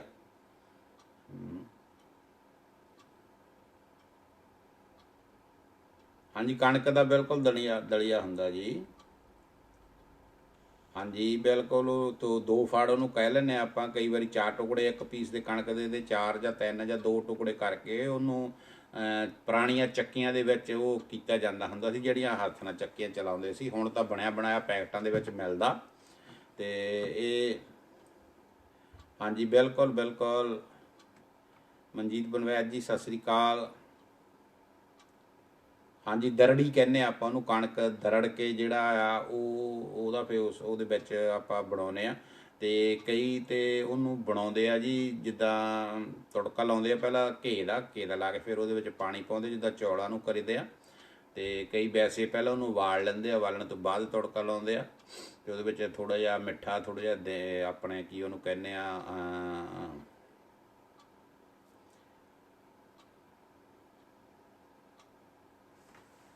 ਉਹਨੂੰ ਆਪਾਂ ਕਰਕੇ ਨਾ, ਹਾਂਜੀ ਹਾਂਜੀ ਬਿਲਕੁਲ ਬਿਲਕੁਲ। ਤੇ ਉਹਨੂੰ ਆਪਾਂ ਉਹ ਖਾਂਦੇ ਆ। ਤੇ ਜ਼ਿਆਦਾਤਰ ਜਿਹੜਾ ਦਲੀਆ ਆ ਉਹ ਪੰਜਾਬ ਦੇ ਵਿੱਚ ਹੁਣ ਇਹ ਥੋੜ੍ਹਾ ਜਿਹਾ ਘਟ ਗਿਆ ਰਿਵਾਜ, ਕਿਉਂਕਿ ਸਾਰੇ ਪੜ੍ਹੇ ਲਿਖੇ ਜ਼ਿਆਦਾ ਹੋ ਗਏ। ਤੇ ਪਹਿਲੇ ਟਾਈਮਾਂ ਦੇ ਵਿੱਚ ਤੁਹਾਨੂੰ ਸ਼ਾਇਦ ਪਤਾ ਹੋਊਗਾ ਜੀ, ਹਾਂਜੀ ਬਿਲਕੁਲ ਮਨੀ ਜੀ ਤੇ ਪਹਿਲੇ ਟਾਈਮਾਂ 'ਚ ਤੁਹਾਨੂੰ ਪਤਾ ਹੋਣਾ, ਜਦੋਂ ਨਾ ਮੀਂਹ ਨਹੀਂ ਸੀ ਪੈਂਦੇ ਹੁੰਦੇ, ਗਰਮੀਆਂ ਦੇ ਦਿਨਾਂ ਦੇ ਵਿੱਚ ਮੀਂਹ ਦੀ ਲੋੜ ਹੋਣੀ, ਔੜ ਲੱਗ ਜਾਣੀ, ਬਹੁਤ ਫਸਲਾਂ ਨੂੰ ਪਾਣੀ ਦੀ ਲੋੜ ਹੋਣੀ। ਤੇ ਆਪਣੇ ਜਿਹੜੇ ਬਜ਼ੁਰਗ ਹੁੰਦੇ ਸੀ, ਤੁਹਾਨੂੰ ਸ਼ਾਇਦ ਯਾਦ ਹੋਊਗਾ, ਉਹ ਨਾ ਦਲੀਆ ਵੰਡਦੇ ਹੁੰਦੇ ਸੀ। ਦਲੀਆ ਵੰਡਣਾ ਤੇ ਉਹ ਅਰਦਾਸ ਕਰਨੀ ਖਵਾਜਾ ਪੀਰ ਦੇ ਅੱਗੇ ਵੀ ਸੱਚੇ ਪਾਤਸ਼ਾਹ ਮੀਂਹ ਪਵਾਓ। ਜਾਂ ਤੁਹਾਨੂੰ ਪਤਾ ਹੋਊਗਾ ਜਦੋਂ ਅਸੀਂ ਨਲਕਾ ਲਵਾਉਂਦੇ ਹੁੰਦੇ ਸੀ, ਜਿਹੜੇ ਨਲਕਾ ਲਾਉਣ ਵਾਲੇ ਆਉਂਦੇ ਹੁੰਦੇ ਸੀ ਉਹ ਵੀ ਦਲੀਏ ਦਾ ਪ੍ਰਸ਼ਾਦ ਕਰਦੇ ਹੁੰਦੇ ਸੀ। ਨਲਕਾ ਗੇੜਨ ਤੋਂ ਪਹਿਲਾਂ ਜਦੋਂ ਪਾਣੀ ਆਉਣਾ ਤਾਂ ਫਿਰ ਉਹਨਾਂ ਨੇ ਦਲੀਏ ਦਾ ਪ੍ਰਸ਼ਾਦ ਕਰਨਾ, ਤੇ ਜਿਹੜਾ ਨਲਕਾ ਲਾਉਣ ਵਾਲਾ ਬੰਦਾ ਉਹ ਆਪ ਅਰਦਾਸ ਕਰਦਾ ਹੁੰਦਾ ਸੀ ਵੀ ਸੱਚੇ ਪਾਤਸ਼ਾਹ ਅੱਜ ਪਾਣੀ ਇਸ ਘਰ ਦੇ ਵਿੱਚ ਆਇਆ, ਮਤਲਬ ਇਹਨੂੰ ਖਵਾਜੇ ਦਾ ਜਿਹੜਾ ਦਲੀਏ ਦਾ ਭੋਗ ਲੱਗਦਾ। ਤੇ ਆਮ ਸਾਡੇ ਪੰਜਾਬ ਦੇ ਵਿੱਚ ਪਹਿਲਿਆਂ 'ਚ, ਹੁਣ ਤਾਂ ਬਹੁਤ ਲੋਕ ਐਡਵਾਂਸ ਹੋ ਗਏ, ਇਹਨਾਂ ਚੀਜ਼ਾਂ ਨੂੰ ਭੁੱਲ ਗਏ, ਤੇ ਉਹ ਪਹਿਲੇ ਟਾਈਮਾਂ ਦੇ ਵਿੱਚ ਦਲੀਆ ਇਸ ਤਰੀਕੇ ਨਾਲ ਸਾਨੂੰ ਬਹੁਤ ਹੱਦ ਤੱਕ ਖਾਣ ਨੂੰ ਮਿਲਦਾ ਹੁੰਦਾ ਸੀ। ਤੇ ਜਦੋਂ ਵੀ ਕੋਈ ਪ੍ਰੋਗਰਾਮ ਹੋਣਾ ਜਾਂ ਕੋਈ ਔੜ ਲੱਗ ਜਾਣੀ ਤੇ ਉਸ ਵੇਲੇ ਉਹ ਦਲੀਆ ਦੇਣਾ, ਤੇ ਦਲੀਆ ਦੇਣ ਤੋਂ ਬਾਅਦ ਉਹ ਮੀਂਹ ਪੈਂਦਾ ਹੁੰਦਾ ਸੀਗਾ। ਤੇ ਇਸੇ ਤਰ੍ਹਾਂ ਜਦੋਂ ਨਲਕਾ ਲਾਉਣਾ ਜਾਂ ਕੋਈ ਖੂਹ ਲਾਉਣਾ,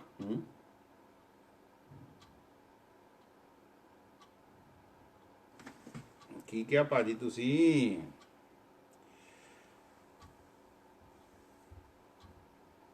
ਹਾਂ ਠੀਕ ਹੈ, ਬਿਲਕੁਲ ਕਿਰਪਾਲ ਸਿੰਘ ਜੀ, ਇਹ ਵੈਸੇ ਚਾਹੀਦਾ ਜੀ, ਮੈਂ ਵੀ ਇਹ ਇੱਕ ਹਫ਼ਤੇ ਦੇ ਵਿੱਚ ਕਰਦਾ ਆ, ਤੇ ਇਹ ਵਧੀਆ ਚੀਜ਼ ਆ, ਲਾਈਟ ਹੁੰਦਾ ਬਹੁਤ। ਇਹ ਦਲੀਆ ਹੋ ਗਿਆ, ਤੇ ਇੱਕ ਆਪਣੇ ਜਿਹਨੂੰ ਆਪਾਂ ਕਹਿੰਦੇ ਆ ਖਿਚੜੀ, ਇਹ ਵੀ ਅਸੀਂ ਕੋਸ਼ਿਸ਼ ਮੇਰੀ ਹੁੰਦੀ ਹੈ ਜੀ।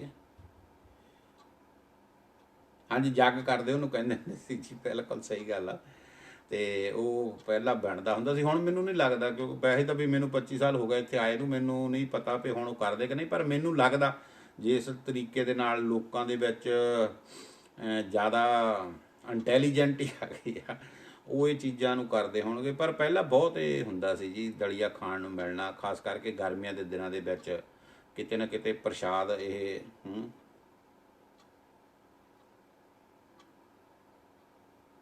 ਹਾਂਜੀ ਭੋਗ ਲਾਉਂਦੇ ਆ ਜੀ, ਦਲੀਏ ਦਾ ਭੋਗ ਲਾਉਂਦੇ ਖਵਾਜੇ ਪੀਰ ਦਾ। ਤੇ ਪਹਿਲਾਂ ਇਹ ਤਕਰੀਬਨ ਤੇ ਗਰਮੀਆਂ ਦੇ ਦਿਨਾਂ ਦੇ ਵਿੱਚ ਕਿਤੇ ਨਾ ਕਿਤੇ ਐਤਵਾਰ ਨੂੰ ਤਾਂ ਪੱਕਾ ਹੀ ਹੁੰਦਾ ਸੀ ਨਾ ਜੀ, ਬਾਕੀ ਦਿਨ 'ਚ ਹੋਵੇ ਚਾਹੇ ਨਾ ਹੋਵੇ, ਤੇ ਦਲੀਏ ਦਾ ਪ੍ਰਸ਼ਾਦ ਬਹੁਤ ਮਿਲਦਾ ਹੁੰਦਾ ਸੀ। ਤੇ ਇੱਕ ਚੀਜ਼ ਅਗਲੀ ਹੈ ਜੀ, ਆਪਾਂ ਬਿੰਨਾ ਕੀ ਹੁੰਦਾ? ਬਿੰਨਾ ਕਿਹੜੀ ਚੀਜ਼ ਦਾ ਨਾਂ ਆ ਜੀ, ਤੇ ਉਹ ਕਦੋਂ ਇਸਤੇਮਾਲ ਕੀਤਾ ਜਾਂਦਾ? ਬਿੰਨਾ ਮੇਰਾ ਖਿਆਲ ਹੈ ਜੀ ਇੱਧਰ ਆਪਣੇ ਮਾਲਵੇ ਵਾਲੇ ਸਾਈਡ ਤੇ ਜਿਹੜਾ ਬਿੰਨੇ ਦਾ ਨਾਂ ਕੁਝ ਹੋਰ ਵੀ ਹੋ ਸਕਦਾ, ਕਿਉਂਕਿ ਮੈਂ ਇਹ ਕਿਸੇ ਜਗ੍ਹਾ ਤੇ ਸੁਣਿਆ ਵੀ ਇੱਧਰ ਬਿੰਨੇ ਨੂੰ ਕੁਝ ਹੋਰ ਕਹਿੰਦੇ ਆ, ਪਰ ਆਪਣੇ ਦੁਆਬੇ ਦੇ ਵਿੱਚ ਸਾਡੇ ਬਿੰਨਾ ਕਹਿੰਦੇ। ਤੇ ਬਿੰਨਾ ਹੁੰਦਾ ਕੀ ਆ? ਬਿੰਨਾ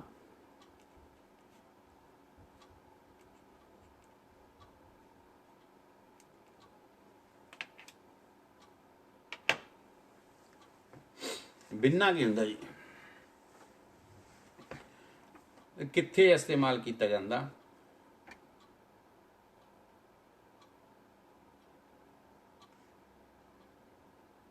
ਬਿਲਕੁਲ ਬਿਲਕੁਲ ਜੀ, ਬਿਲਕੁਲ ਹਰਮਨ ਜੀ ਤੇ ਕਿਰਪਾਲ ਜੀ, ਤੁਸੀਂ ਪਹਿਲਾਂ ਜਵਾਬ ਦਿੱਤਾ, ਬਹੁਤ ਵਧੀਆ।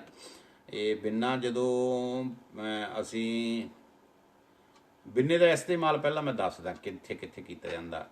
ਇੱਕ ਤਾਂ ਜਦੋਂ ਸਾਡੇ ਪੰਜਾਬ ਦੇ ਕਿਸਾਨ ਲੋਕ ਜਾਂਦੇ ਸਵੇਰੇ ਸ਼ਾਹ ਵੇਲੇ ਚੱਲ ਜਾਂਦੇ ਹੁੰਦੇ, ਸਵੇਰੇ 3-4 ਵਜੇ ਹਲ ਵਾਹੁਣ, ਤੇ ਜੱਟੀਆਂ ਜਿਹੜੀਆਂ ਸਾਡੀਆਂ ਪੰਜਾਬ ਦੀਆਂ ਭੈਣਾਂ ਸਾਡੀਆਂ, ਉਹ ਸ਼ਾਹ ਵੇਲਾ ਲੈ ਕੇ ਜਾਂਦੀਆਂ ਹੁੰਦੀਆਂ ਸੀ, ਤੇ ਉਹ ਬਿੰਨਾ ਰੱਖ ਕੇ, ਤੇ ਉਹਦੇ ਵਿੱਚ ਛੋਟਾ ਜਿਹਾ ਟੋਕਰਾ ਹੋਣਾ, ਉਹਦੇ ਵਿੱਚ ਰੋਟੀ ਹੋਣੀ ਮੱਕੀ ਦੀ, ਜਾਂ ਜੋ ਵੀ ਜਿੱਦਾਂ ਦਾ ਵੀ ਉਹ ਖਾਣਾ ਹੋਵੇ, ਉਹ ਖਾਣਾ ਲੈ ਕੇ ਜਦੋਂ ਉਹਨੇ ਜਾਣਾ, ਹੱਥ ਦੇ ਵਿੱਚ ਡੋਲੂ ਹੋਣਾ, ਤੇ ਉਹ ਪਹਿਲਾਂ ਬਿੰਨਾ ਰੱਖਦੇ ਹੁੰਦੇ ਸੀ। ਤੇ ਹੋ ਰਿਹਾ ਜੀ, ਬਿਲਕੁਲ ਸਾਰੇ ਹੋ ਰਿਹਾ ਜੀ, ਸਾਰੇ ਹਰਮਨ ਤੁਹਾਡੇ ਮੈਸੇਜ ਸਾਰੇ ਸ਼ੋ ਹੋ ਰਿਹਾ। ਨਹੀਂ ਹੋ ਰਿਹਾ ਜੀ ਹਰਮਨ, ਹੋ ਰਿਹਾ। ਤੇ ਉਹ ਬਿੰਨਾ ਰੱਖ ਕੇ ਜਾਂਦੇ ਹੁੰਦੇ ਸੀ ਜੀ। ਤੇ ਉਹ ਤੋਂ ਇਲਾਵਾ ਬਿੰਨਾ ਜਦੋਂ ਕੂੜਾ ਕਰਕਟ ਦਾ ਕੰਮ ਕਰਨਾ ਹੁੰਦਾ ਜੀ, ਹਾਂਜੀ ਭੱਤਾ ਲੈ ਕੇ ਜਾਣ ਦੇ ਵੇਲੇ ਇਹਦਾ ਇਸਤੇਮਾਲ ਕੀਤਾ ਜਾਂਦਾ ਸੀ। ਹਾਂਜੀ, ਤੇ ਬਿਲਕੁਲ ਮੰਜੂ ਜੀ ਸਹੀ ਗੱਲ ਆ। ਤੇ ਇਹ ਤੋਂ ਇਲਾਵਾ ਜਿਹੜਾ ਸਾਡੇ ਜਿਹੜਾ ਪਾਥੀਆਂ ਬੱਠਣ ਦਾ ਕੰਮ ਜਾਂ ਕੂੜਾ ਕਰਕਟ ਦਾ ਕੰਮ ਹੋਣਾ, ਇਹ ਵੀ ਬਿੰਨਾ ਰੱਖ ਕੇ, ਜਾਂ ਕੜਾਈ ਆ ਜਿਹਨੂੰ ਕਹਿੰਦੇ ਅਸੀਂ, ਜਾਂ ਬੱਠਲ ਕਹਿੰਦੇ ਆ, ਉਹ ਰੱਖ ਕੇ ਘਰ ਦੀ ਸਫਾਈ ਦਾ ਜਿਹੜਾ ਗੰਦ ਕੂੜਾ ਹੋਣਾ ਉਹ ਬਾਹਰ ਢੇਰ ਤੇ ਸੱਟ ਕੇ ਆਉਣਾ, ਉਦੋਂ ਇਹਦਾ ਇਸਤੇਮਾਲ ਹੁੰਦਾ ਸੀ। ਤੇ ਇਹ ਤੋਂ ਇਲਾਵਾ ਹੋਰ ਵੀ ਬਹੁਤ ਜਗ੍ਹਾਵਾਂ ਹੈਗੀਆਂ ਜਿੱਥੇ ਬਿੰਨੇ ਸਾਡੇ ਦਾ ਇਸਤੇਮਾਲ ਹੁੰਦਾ। ਤੇ ਇਹ ਮਤਲਬ ਇੱਕ ਇਹ ਸਾਡੇ ਜਿਹੜੀ ਇੱਕ ਹੋਰ ਮੈਂ ਸਭ ਤੋਂ ਬੜੀ ਇਹਦੇ ਵਿੱਚ ਹੈਰਾਨੀ ਵਾਲੀ ਗੱਲ ਦੇਖੀ ਜੀ, ਜਦੋਂ ਤੁਸੀਂ ਬਿੰਨਾ ਰੱਖ ਕੇ ਕੋਈ ਚੀਜ਼ ਸਿਰ ਤੇ ਰੱਖਦੇ ਆ ਨਾ, ਤੇ ਉਹ ਚੀਜ਼ ਨੂੰ ਫੜਨ ਦੀ ਲੋੜ ਨਹੀਂ, ਤੁਸੀਂ ਅੱਜ ਵੀ ਦੇਖੋ, ਜਦੋਂ ਸਾਡੇ ਪੰਜਾਬ ਦੇ ਵਿੱਚ ਸਾਡੀਆਂ ਮੁਟਿਆਰਾਂ ਭੈਣਾਂ ਸਾਡੀਆਂ ਜਦੋਂ ਗਿੱਧੇ ਦਾ ਸੀਨ ਕਰਦੀਆਂ, ਤੇ ਉਹ ਪਹਿਲਾਂ ਬਿੰਨਾ ਰੱਖ ਕੇ ਉੱਤੇ ਉਹ ਰੱਖਦੀਆਂ ਆਪਣੇ, ਕੀ ਉਹਨੂੰ ਕਹਿ ਸਕਦੇ ਹਾਂ ਆਪਾਂ, ਚਾਟੀ ਕਹਿ ਲਈਏ ਜਾਂ ਗਾਗਰ ਕਹਿ ਲਈਏ, ਤੇ ਉਹ ਨੱਚਦੀਆਂ ਉਹਦੇ ਨਾਲ। ਤੇ ਉਹ ਬਿੰਨੇ ਦੀ ਇੰਨੀ ਪਕੜ ਆ ਵੀ ਉਹ ਚਾਟੀ ਜਾਂ ਗਾਗਰ ਜਾਂ ਜੋ ਵੀ ਸਿਰ ਤੇ ਰੱਖਿਆ ਉਹ ਡਿੱਗਣ ਨਹੀਂ ਦਿੰਦੀਆਂ। ਮੈਂ ਇੱਧਰ ਰਾਜਸਥਾਨ ਦੇ ਇਲਾਕੇ ਦੇ ਵਿੱਚ ਜਾ ਕੇ ਦੇਖਿਆ ਜੀ, ਉੱਥੇ ਨਾ ਬਿੰਨਾ ਰੱਖ ਕੇ ਸਿਰ ਦੇ ਉੱਤੇ, ਤੇ 5 6 6 7 7 ਉੱਤੇ ਉਹ ਗਾਗਰਾਂ ਰੱਖ ਲੈਂਦੇ ਆ, ਛੋਟੀ ਤੋਂ ਛੋਟੀ, ਛੋਟੀ ਤੋਂ ਛੋਟੀ, ਛੋਟੀ, ਔਰ ਫਿਰ ਉਹ ਡਾਂਸ ਕਰਦੇ ਆ। ਔਰ ਇਸੇ ਤਰੀਕੇ ਨਾਲ ਉਹ ਪਾਣੀ ਵੀ ਲੈ ਕੇ ਆਉਂਦੇ ਆ, ਇੱਕ ਗਾਗਰ ਦੇ ਉੱਤੇ ਹੋਰ ਗਾਗਰ, ਹੋਰ ਗਾਗਰ, ਹੋਰ ਗਾਗਰ, 4-5 ਗਾਗਰਾਂ ਲੈ ਕੇ ਇੱਕ ਬੱਕ ਦੇ ਵਿੱਚ ਲੈ ਕੇ ਉਹ ਲੈ ਕੇ ਆਉਂਦੇ ਆ ਰਾਜਸਥਾਨ ਦੇ ਏਰੀਏ 'ਚ। ਆਪਣੇ ਨੱਚਣ ਟੱਪਣ ਦੇ ਜਿਹੜੇ ਮਾਹੌਲ ਆ ਜਾਂ ਵਿਆਹਾਂ ਦੇ ਵਿੱਚ, ਉਸ ਵੇਲੇ ਬਿੰਨੇ ਦਾ ਵੀ ਇਸਤੇਮਾਲ ਕੀਤਾ ਜਾਂਦਾ। ਪਰ ਅੱਜ ਕੱਲ੍ਹ ਤਾਂ ਬਿੰਨੇ ਦੀ ਟੌਰ ਬੜੀ ਆ, ਉਹਨੂੰ ਮੋਤੀਆਂ ਦੇ ਨਾਲ ਬਿੰਨਾ ਵੀ ਜਿਹੜਾ ਜੀ, ਅੱਛਾ ਬਿੰਨੂ ਕਹਿੰਦੇ ਜੀ ਤੁਹਾਡੇ, ਠੀਕ ਹੈ। ਤੇ ਉਹ ਮਤਲਬ ਵਧੀਆ ਤਰੀਕੇ ਦੇ ਨਾਲ ਉਹਨੂੰ ਸ਼ਿੰਗਾਰਿਆ ਜਾਂਦਾ ਅੱਜ ਕੱਲ੍ਹ। ਨੂੰਹਾਂ, ਅੱਛਾ ਸੰਗਰੂਰ ਦੇ ਵਿੱਚ ਨੂੰਹਾਂ ਕਹਿੰਦੇ ਇਹਨੂੰ, ਠੀਕ ਆ। ਦੇਖੋ ਜੀ, ਸਾਰੀਆਂ ਨਵੀਆਂ ਨਵੀਆਂ ਗੱਲਾਂ ਦਾ ਪਤਾ ਲੱਗਦਾ। ਔਰ ਜਦੋਂ ਅਸੀਂ ਇੱਥੇ ਸਾਰੇ ਜਣੇ ਸਾਂਝ ਪਾਉਂਦੇ ਹਾਂ ਤੇ ਇੱਕ ਦੂਏ ਦੀ ਬੋਲੀ ਦਾ ਪਤਾ ਲੱਗਦਾ, ਬਹੁਤ ਚੰਗੀ ਗੱਲ ਆ। ਸਾਨੂੰ ਇਹ ਸਾਰਿਆਂ ਨੂੰ ਇੱਥੇ ਇੱਕ ਮੰਚ ਤੇ ਇਕੱਠੇ ਹੋਣਾ ਚਾਹੀਦਾ, ਇਹ ਚੀਜ਼ਾਂ ਨੂੰ ਜਿਹੜੀਆਂ ਨੂੰ ਅਸੀਂ ਦੁਬਾਰਾ ਯਾਦ ਕਰੀਏ। ਬਹੁਤ ਕਈ ਵਾਰੀ ਬਾਅਦ ਵਿੱਚ ਮੈਂ ਨਾ ਘਰ ਇਕੱਲਾ ਬੈਠਾ ਹੱਸ ਪੈਣਾ ਹੁੰਦਾ ਵੀ ਦੇਖੋ ਕਿੰਨੀਆਂ ਕਿੰਨੀਆਂ ਨਵੀਆਂ ਗੱਲਾਂ ਸਾਹਮਣੇ ਆਈਆਂ ਜਿਨ੍ਹਾਂ ਨੂੰ ਅਸੀਂ ਭੁੱਲ ਗਏ। 25 ਸਾਲ ਥੋੜ੍ਹੇ ਨਹੀਂ ਹੁੰਦੇ ਜੀ, 25 ਸਾਲ ਹੋ ਗਏ ਮੈਨੂੰ ਇੱਥੇ। ਉਹ ਚੀਜ਼ਾਂ ਸਾਰੀਆਂ ਜਿਹੜੀਆਂ ਦੂਰ ਚਲੇ ਗਈਆਂ ਸਾਡੇ ਕੋਲ ਬਹੁਤ। ਪਰ ਹੁਣ ਜਦੋਂ ਗੱਲ ਕਰਦੇ ਹਾਂ ਤੇ ਕੁਛ ਨਾ ਕੁਛ, ਹਾਂ ਤੁਹਾਡੇ ਵੀ ਇਹੀ ਰੂਪੀ ਜੀ ਕਹਿੰਦੇ ਆ, ਠੀਕ ਆ ਬਿਲਕੁਲ। ਤੇ ਅੱਛਾ, ਇੱਕ ਹੋਰ ਚੀਜ਼ ਜੀ, ਮੈਂ ਕੱਲ ਕਿਸੇ ਨਾਲ ਸਾਡੇ ਗੱਲ ਚੱਲ ਰਹੀ ਸੀ, ਸਣ ਕੀ ਹੁੰਦੀ? ਸਣ, ਸਣ, ਸਣ ਤੇ ਬੇੜਾਂ, ਬੇੜਾਂ ਕੀ ਹੁੰਦੀਆਂ ਜੀ? ਸਣ ਕਾਹਦੀ ਬਣਦੀ ਆ ਤੇ ਬੇੜਾਂ ਕਾਹਦੀਆਂ ਬਣਦੀਆਂ, ਪਤਾ ਜੀ ਕੁਛ?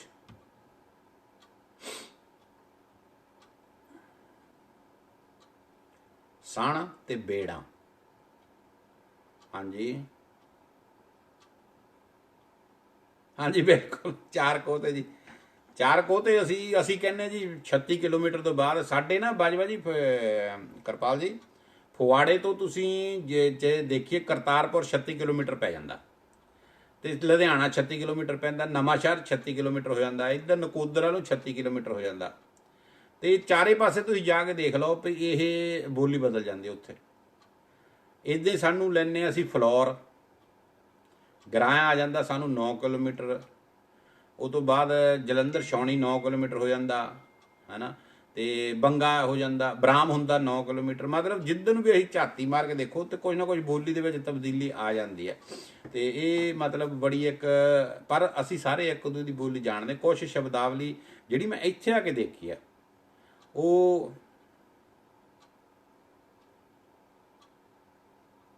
ਹਾਂਜੀ ਬਿਲਕੁਲ ਪਰਾਲੀ ਦੀਆਂ ਬੇੜਾਂ ਬਣਦੀਆਂ ਜੀ। ਬੇੜ ਕੰਮ ਕਿਹੜੇ ਆਉਂਦੀ ਹੈ ਜੀ? ਇਹ ਬੇੜਾਂ ਨਾਲ ਕਰਦੇ ਕੀ ਆ?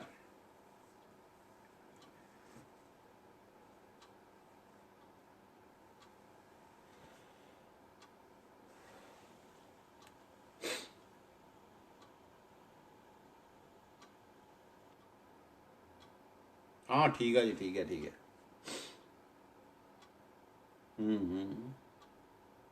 ਸਣ ਦੇ ਮੰਜੇ ਬੁਣਦੇ ਆ ਜੀ, ਸਣ ਦੇ, ਹਾਂ ਬਿਲਕੁਲ ਸਣ। ਤੇ ਇਹ ਸਣ ਆਉਂਦੀ ਕਿੱਥੋਂ ਆ ਜੀ? ਬੇੜ ਤਾਂ ਚਲੋ ਮੰਨ ਲਈ ਪਰਾਲੀ ਦੀ ਹੁੰਦੀ ਆ, ਤੇ ਸਣ ਕਿੱਥੋਂ ਆਉਂਦਾ? ਸਣ ਹੁੰਦਾ ਕੀ ਹੈ ਇਹ? ਇਹ ਆਪ ਬੀਜ ਬੀਜਿਆ ਜਾਂਦਾ ਜੀ ਸਣ ਦਾ, ਜਾਂ ਇਹ ਆਟੋਮੈਟਿਕ ਆਪੇ ਹੀ ਉੱਗਣ ਵਾਲਾ ਇੱਕ ਉਹ ਬੂਟਾ ਆ ਜਿਹਦੇ ਦੇ ਵਿੱਚੋਂ ਸਣ ਪੈਦਾ ਹੁੰਦੀ ਆ, ਜਾਂ ਇਹ ਬੀਜਦੇ ਆ ਕਿਸਾਨ ਲੋਕ? ਹੈ ਕੁਛ ਨੌਲੇਜ? ਸਣ ਬੀਜੀ ਜਾਂਦੀ ਆ ਜੀ, ਠੀਕ ਆ। ਤੇ ਫਿਰ ਇਹਨੂੰ ਕੀ ਕਰਦੇ ਆ ਜੀ? ਬੀਜ ਕੇ ਜਦੋਂ ਵੱਡੀ ਹੋ ਜਾਂਦੀ ਆ, ਫਿਰ ਇਹਦਾ ਤਣਾ ਬਣ ਜਾਂਦਾ, ਫਿਰ ਇਹਨੂੰ ਕੀ ਕਰਦੇ ਆ?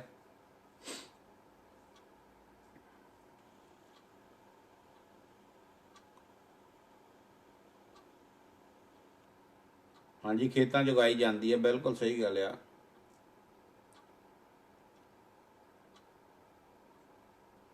ਢਿੰਜਣ, ਬਿੰਜਣ, ਢਿੰਜਣ, ਬੰਨਣ ਦੇ ਕੰਮ ਆਉਂਦੀ ਆ, ਮੰਜੇ ਬੁਣਦੇ ਇਹਦੇ ਨਾਲ। ਬਿਲਕੁਲ ਸਹੀ ਗੱਲ ਆ। ਅੱਛਾ, ਇਹ ਕਿੱਦਾਂ ਦੀ ਚੀਜ਼ ਹੈ ਜੀ? ਭਰੀਆਂ ਦਾ ਜੀ ਬੇੜਾ ਨਾ ਬੰਨ੍ਹਦੇ ਆਪਾਂ ਜ਼ਿਆਦਾਤਰ ਨਾ। ਉਹ ਬੇੜਾ ਜਦੋਂ ਵਿਸਾਖੀ ਦਾ ਨੇੜਾ ਹੁੰਦਾ ਤੇ ਉਸ ਵੇਲੇ ਇਹ ਜਿਹੜੀਆਂ ਆਪਾਂ ਕਣਕ ਪਈ ਹੁੰਦੀ ਆ। ਹਾਂ, ਆਹ ਬਿਲਕੁਲ ਵਧੀਆ ਦੱਸੀ ਤੁਸੀਂ ਰਣਜੀਤ ਕੌਰ ਜੀ। ਇਹ ਝਿੰਜਣ ਜਿਹੜਾ, ਸੌਰੀ, ਇਹ ਜਿਹੜੀ ਸਣ ਹੁੰਦੀ ਆ, ਇਹਦੇ ਬੂਟੇ ਹੁੰਦੇ ਆ ਤੇ ਇਹਦੇ ਪੱਤੇ ਜਿਹੜੇ ਆ ਉਹ ਮੇਰੇ ਹਿਸਾਬ ਨਾਲ, ਹੁਣ ਜੇ ਮੈਨੂੰ ਨਾਮ ਮੈਂ ਭੁੱਲਦਾ ਹੋਵਾਂ, ਜਿੱਦਾਂ ਦੇ ਇਮਲੀ ਦੇ ਪੱਤੇ ਹੁੰਦੇ ਇੱਦਾਂ ਦੇ ਇਹਦੇ ਪੱਤੇ ਹੁੰਦੇ ਆ।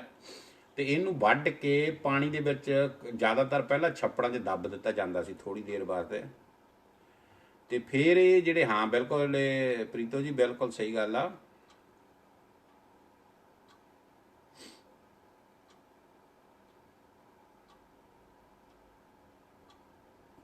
ਠੀਕ ਆ। ਤੇ ਇਹ ਜਿਹੜੇ ਆ ਨਾ ਜੀ, ਇਹ ਜਿਹੜੇ ਪੱਤੇ, ਉਹ ਫਿਰ ਇਹਨੂੰ ਦੱਬ ਦੇਣਾ। ਉਹ ਤੋਂ ਬਾਅਦ ਕੁਛ ਦਿਨ ਬਾਅਦ ਇਹ ਨਰਮ ਜਿਹੀ ਹੋ ਜਾਂਦੀ ਹੁੰਦੀ ਸੀ। ਫਿਰ ਉਹਨੂੰ ਬਜ਼ੁਰਗਾਂ ਨੇ ਸਾਡੇ ਨੇ ਬੈਠ ਕੇ ਛਿੱਲਣਾ, ਉਹਦੀ ਉੱਪਰੋਂ ਛਿਲਕ ਲਾ ਲੈਣੀ ਹਰੇ ਰੰਗ ਦੀ, ਜਿਹੜੀ ਉਹ ਫਿਰ ਬਰਾਊਨ ਜਿਹੀ ਹੋ ਜਾਂਦੀ ਆ। ਉਹਨੂੰ ਛਿਲਕ ਨੂੰ ਲਾ ਲੈਣਾ, ਫਿਰ ਉਹਨੂੰ ਸੁਕਾਉਣਾ। ਸੁਕਾਉਣ ਤੋਂ ਬਾਅਦ ਕਈ ਵਾਰੀ ਕੁੱਟਦੇ ਵੀ ਹੁੰਦੇ ਸੀ ਹਲਕਾ ਹਲਕਾ ਇਹਨੂੰ, ਤੇ ਕੁੱਟ ਕੇ ਤਾਂ ਫਿਰ ਉਹਦੇ, ਕਈ ਤਾਂ ਬਜ਼ੁਰਗ ਸਾਡੇ ਮੈਂ ਦੇਖੇ ਜੀ ਹੱਥਾਂ ਨਾਲ ਰੱਸੀਆਂ ਵੱਟਦੇ ਹੁੰਦੇ ਸੀ। ਉਹ ਤੋਂ ਬਾਅਦ ਫਿਰ ਥੋੜ੍ਹੀ ਦੇਰ ਬਾਅਦ ਇਹਦਾ ਜ਼ਮਾਨਾ ਮਸ਼ੀਨਾਂ ਦਾ ਵੀ ਆ ਗਿਆ। ਦੀਪਾ ਸਿੰਘ ਜੀ ਸਤਿ ਸ੍ਰੀ ਅਕਾਲ। ਤੇ ਜ਼ਮਾਨਾ ਮਸ਼ੀਨਾਂ ਦਾ ਵੀ ਆ ਗਿਆ। ਪਹਿਲਾਂ ਬਜ਼ੁਰਗ ਬਹੁਤ ਸਮਾਂ ਅਸੀਂ ਇਹ ਦੇਖਿਆ ਵੀ ਉਹ ਇਹਨੂੰ ਹੱਥਾਂ ਨਾਲ ਵੱਟਦੇ ਰਹੇ ਰੱਸੀਆਂ, ਬਹੁਤ ਬਹੁਤ ਲੰਬੀਆਂ। ਤੇ ਔਰ ਉਹ ਨਾ ਦੇਖੋ ਰੱਸੀ ਕਦੇ ਮੋਟੀ ਹੁੰਦੀ ਸੀ ਕਿਸੇ ਜਗ੍ਹਾ ਤੋਂ, ਨਾ ਪਤਲੀ। ਇੱਕ ਸਾਰ ਉਹਨਾਂ ਨੇ ਹੱਥਾਂ ਨਾਲ ਵੱਟਣੀਆਂ, ਤੇ ਬੜੀ ਉਹ ਕਮਾਲ ਦੀ ਤਕਨੀਕ ਸੀਗੀ ਜੀ। ਤੇ ਅਸੀਂ ਤਾਂ, ਮੈਨੂੰ ਨਹੀਂ ਲੱਗਦਾ ਅੱਜ ਆਪਣੇ ਹੱਥ ਨਾਲ ਜੇ ਰੋਟੀ ਵੀ ਖਾ ਲਈ ਤਾਂ ਛਾਲੇ ਹੋ ਜਾਂਦੇ ਆ। ਉਹ ਕਿੰਨੀਆਂ ਬਜ਼ੁਰਗਾਂ ਦੇ ਵਿੱਚ ਪਾਵਰਾਂ ਸੀਗੀਆਂ। ਹਾਂਜੀ, ਉਹ ਤੋਂ ਬਾਅਦ ਬਿਲਕੁਲ ਜੀ ਉਹਦਾ ਬਾਣ ਬਣਾਇਆ ਜਾਂਦਾ। ਹੁਣ ਤਾਂ ਬਾਣ ਵੱਟਣ ਵਾਲੀਆਂ ਮਸ਼ੀਨਾਂ ਸੀਗੀਆਂ, ਤੇ ਮੈਨੂੰ ਲੱਗਦਾ ਹੁਣ ਵੀ ਚੱਲਦਾ ਵੀ ਹੋਊਗਾ ਕੰਮ। ਹੁਣ ਤਾਂ ਇਹ ਸਭ ਕੁਝ ਖਤਮ ਹੋ ਗਿਆ। ਲੋਕੀ ਨਮਾਰ ਦੇ ਬੈੱਡ, ਜਾਂ ਜਿਹੜੇ ਆਪਾਂ ਕਹਿ ਲਈਏ ਗੱਦਿਆਂ ਵਾਲਾ ਕੰਮ ਚੱਲ ਪਿਆ, ਉਹਦੇ ਉੱਤੇ ਲੱਕੜੀ ਲਵਾ ਦਿੰਦੇ ਆ। ਇੱਕ ਵਾਰੀ ਜ਼ਮਾਨਾ ਖਤਮ ਹੋ ਗਿਆ। ਇਹਨਾਂ ਚੀਜ਼ਾਂ ਨੇ ਵੀ ਸਾਨੂੰ ਬਹੁਤ ਜੀ ਬੇਰੁਜ਼ਗਾਰ ਕਰ ਦਿੱਤਾ। ਤੇ ਨਹੀਂ ਤਾਂ ਉਹ ਤੋਂ ਬਾਅਦ ਮਸ਼ੀਨਾਂ ਆ ਗਈਆਂ। ਮਸ਼ੀਨਾਂ ਤੇ ਲੋਕਾਂ ਨੇ ਬਾਣ ਵੱਟਣਾ, ਇਹਨਾਂ ਚੀਜ਼ਾਂ ਦਾ ਇਕੱਠਾ ਕਰਕੇ। ਤੇ ਇੱਦਾਂ ਹੀ ਬੇੜ ਆ ਜੀ। ਬੇੜ ਜਿਹੜੀ ਆ ਉਹ ਵਿਸਾਖੀ ਤੋਂ ਕੁਛ ਦਿਨ ਪਹਿਲਾਂ ਪਰਾਲੀ ਦੀ ਵੱਟੀ ਜਾਂਦੀ ਆ, ਔਰ ਪਰਾਲੀ ਨੂੰ ਵੀ ਪਹਿਲਾਂ ਗਿੱਲਾ ਕੀਤਾ ਜਾਂਦਾ ਹੁੰਦਾ ਸੀ ਪਹਿਲੇ ਟਾਈਮਾਂ ਦੇ ਵਿੱਚ। ਉਹ ਤੋਂ ਬਾਅਦ ਜਦੋਂ ਮੈਂ ਉੱਥੇ ਹੀ ਸੀ ਇੰਡੀਆ, ਜਦੋਂ ਬੇੜ ਦੀ ਜਗ੍ਹਾ ਲੋਕਾਂ ਦੇ ਰੱਸੀਆਂ ਆ ਗਈਆਂ ਸੀ, ਮਾਰਕੀਟ ਦੇ ਵਿੱਚ ਵਿਕਣ ਲੱਗ ਪਿਆ ਸੀ। ਹਾਂਜੀ, ਇਹ ਕੀ ਲਿਖਿਆ ਜੀ ਤੁਸੀਂ? ਕੀ ਲਿਖਿਆ ਭਾਜੀ, ਪਤਾ ਨਹੀਂ ਲੱਗਾ ਤੁਹਾਡਾ। ਦੀਪਾ ਸਿੰਘ ਜੀ ਕੀ ਲਿਖਿਆ? ਜੂਅਰ ਸਬਰੇ, ਕੀ ਪਤਾ ਲਿਖਿਆ। ਤੇ ਉਸ ਵੇਲੇ ਬੇੜਾ ਨਾ ਜੀ, ਉਹ ਥੋੜ੍ਹੀ ਜਿਹੀ ਪਾਣੀ ਨੂੰ ਗਿੱਲਾ ਕਰਕੇ ਤਾਂ ਇੱਕ ਬਜ਼ੁਰਗ ਨੇ ਉਹ ਵਿੱਚ ਉਹਦੇ ਬੇੜ ਦੇਈ ਜਾਣੀ। ਤਾਂ ਨਿਆਣੇ ਮੋਹਰੇ ਜਿਹੜੇ ਹੁੰਦੇ ਸੀ, ਉਹ ਡੰਡੇ ਦੇ ਵਿੱਚ ਪਾ ਕੇ ਉਹਨਾਂ ਨੇ ਗੇੜਾ ਦੇਈ ਜਾਣਾ।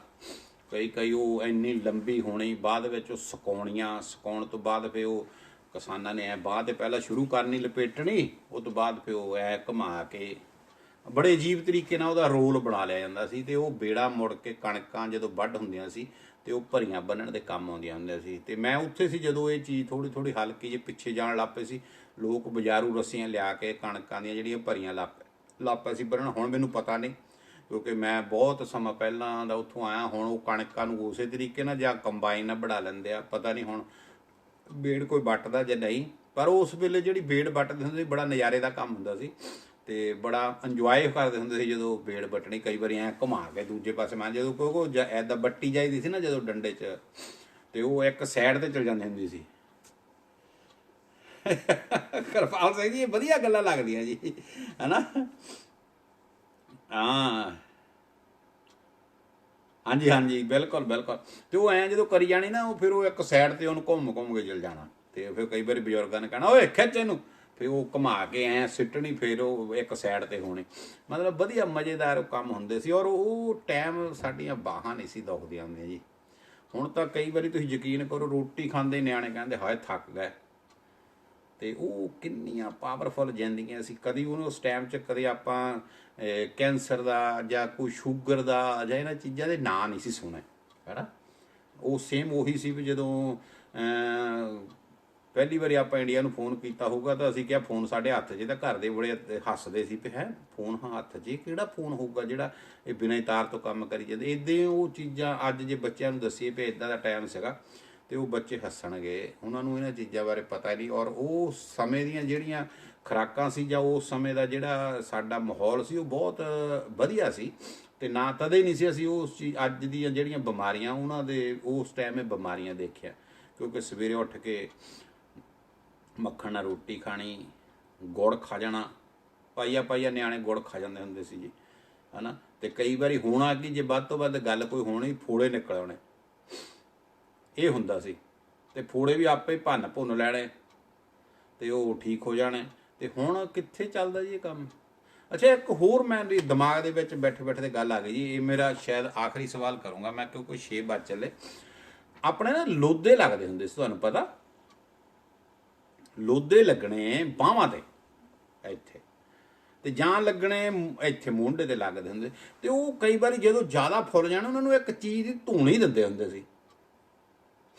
ਉਹ ਅੱਗ ਬਾਲ ਲੈਣੀ।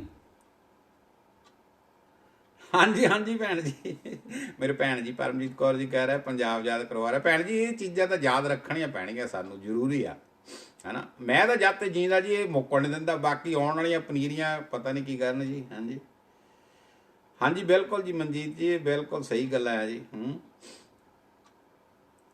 ਤੇ ਜਿਹੜੇ ਉਹ ਇੱਥੇ ਨਾ ਟੀਕੇ ਲੱਗਦੇ ਹੁੰਦੇ ਸੀ, ਲੋਦਾਂ ਉਹਨੂੰ ਕਹਿੰਦੇ ਹੁੰਦੇ ਸੀ ਆਪਾਂ, ਤੇ ਉਹ ਜਦੋਂ ਉਹਨਾਂ ਨੇ ਲਾਉਣਾ ਆਉਣਾ ਹੁੰਦਾ ਸੀ, ਕਈ ਵਾਰੀ ਸਕੂਲ ਤੋਂ ਭੱਜ ਜਾਈਦਾ ਸੀਗਾ ਜੀ। ਤੇ ਤੁਹਾਨੂੰ ਪਤਾ ਵੀ ਉਹਨੂੰ ਇੱਕ ਆਪਾਂ ਲੋਦੇ ਨੂੰ ਧੂਣੇ ਦਿੰਦੇ ਹੁੰਦੇ ਸੀ। ਜਸਦੀਪ ਭਾਜੀ ਸਤਿ ਸ੍ਰੀ ਅਕਾਲ ਜੀ, ਤੁਸੀਂ ਮਹਾਰਾਜ ਕਦੀ ਕਦੀ ਆਉਣੇ, ਜ਼ਰੂਰ ਆਇਆ ਕਰੋ ਮਾੜਾ ਜਿਹਾ, ਹੈ ਕੰਮ ਕਾਰ 'ਚ ਬਿਜੀ ਭਾਜੀ ਲੱਗਦੇ ਬਹੁਤ ਹੈ। ਤੇ ਉਹ ਪਤਾ ਜੀ ਉਹ ਲੋਦੇ ਨੂੰ ਕਾਹਦੀ ਧੂਣੀ ਦਿੰਦੇ ਹੁੰਦੇ ਸੀ। ਹਾਂ ਭਾਜੀ, ਪਰ ਫਿਰ ਅਵਤਾਰ ਸਿੰਘ ਭਾਜੀ ਇਹ ਗੱਲ ਤਾਂ ਤੁਹਾਨੂੰ ਪਤਾ ਇਹ ਆਪਣੇ ਤਾਂ ਟਾਈਮ ਦੀਆਂ ਗੱਲਾਂ। ਬੇੜਾ ਤਾਂ ਵੱਟਣੀਆਂ ਉਦੋਂ ਪੈਂਦੀਆਂ ਸੀ ਭਾਜੀ।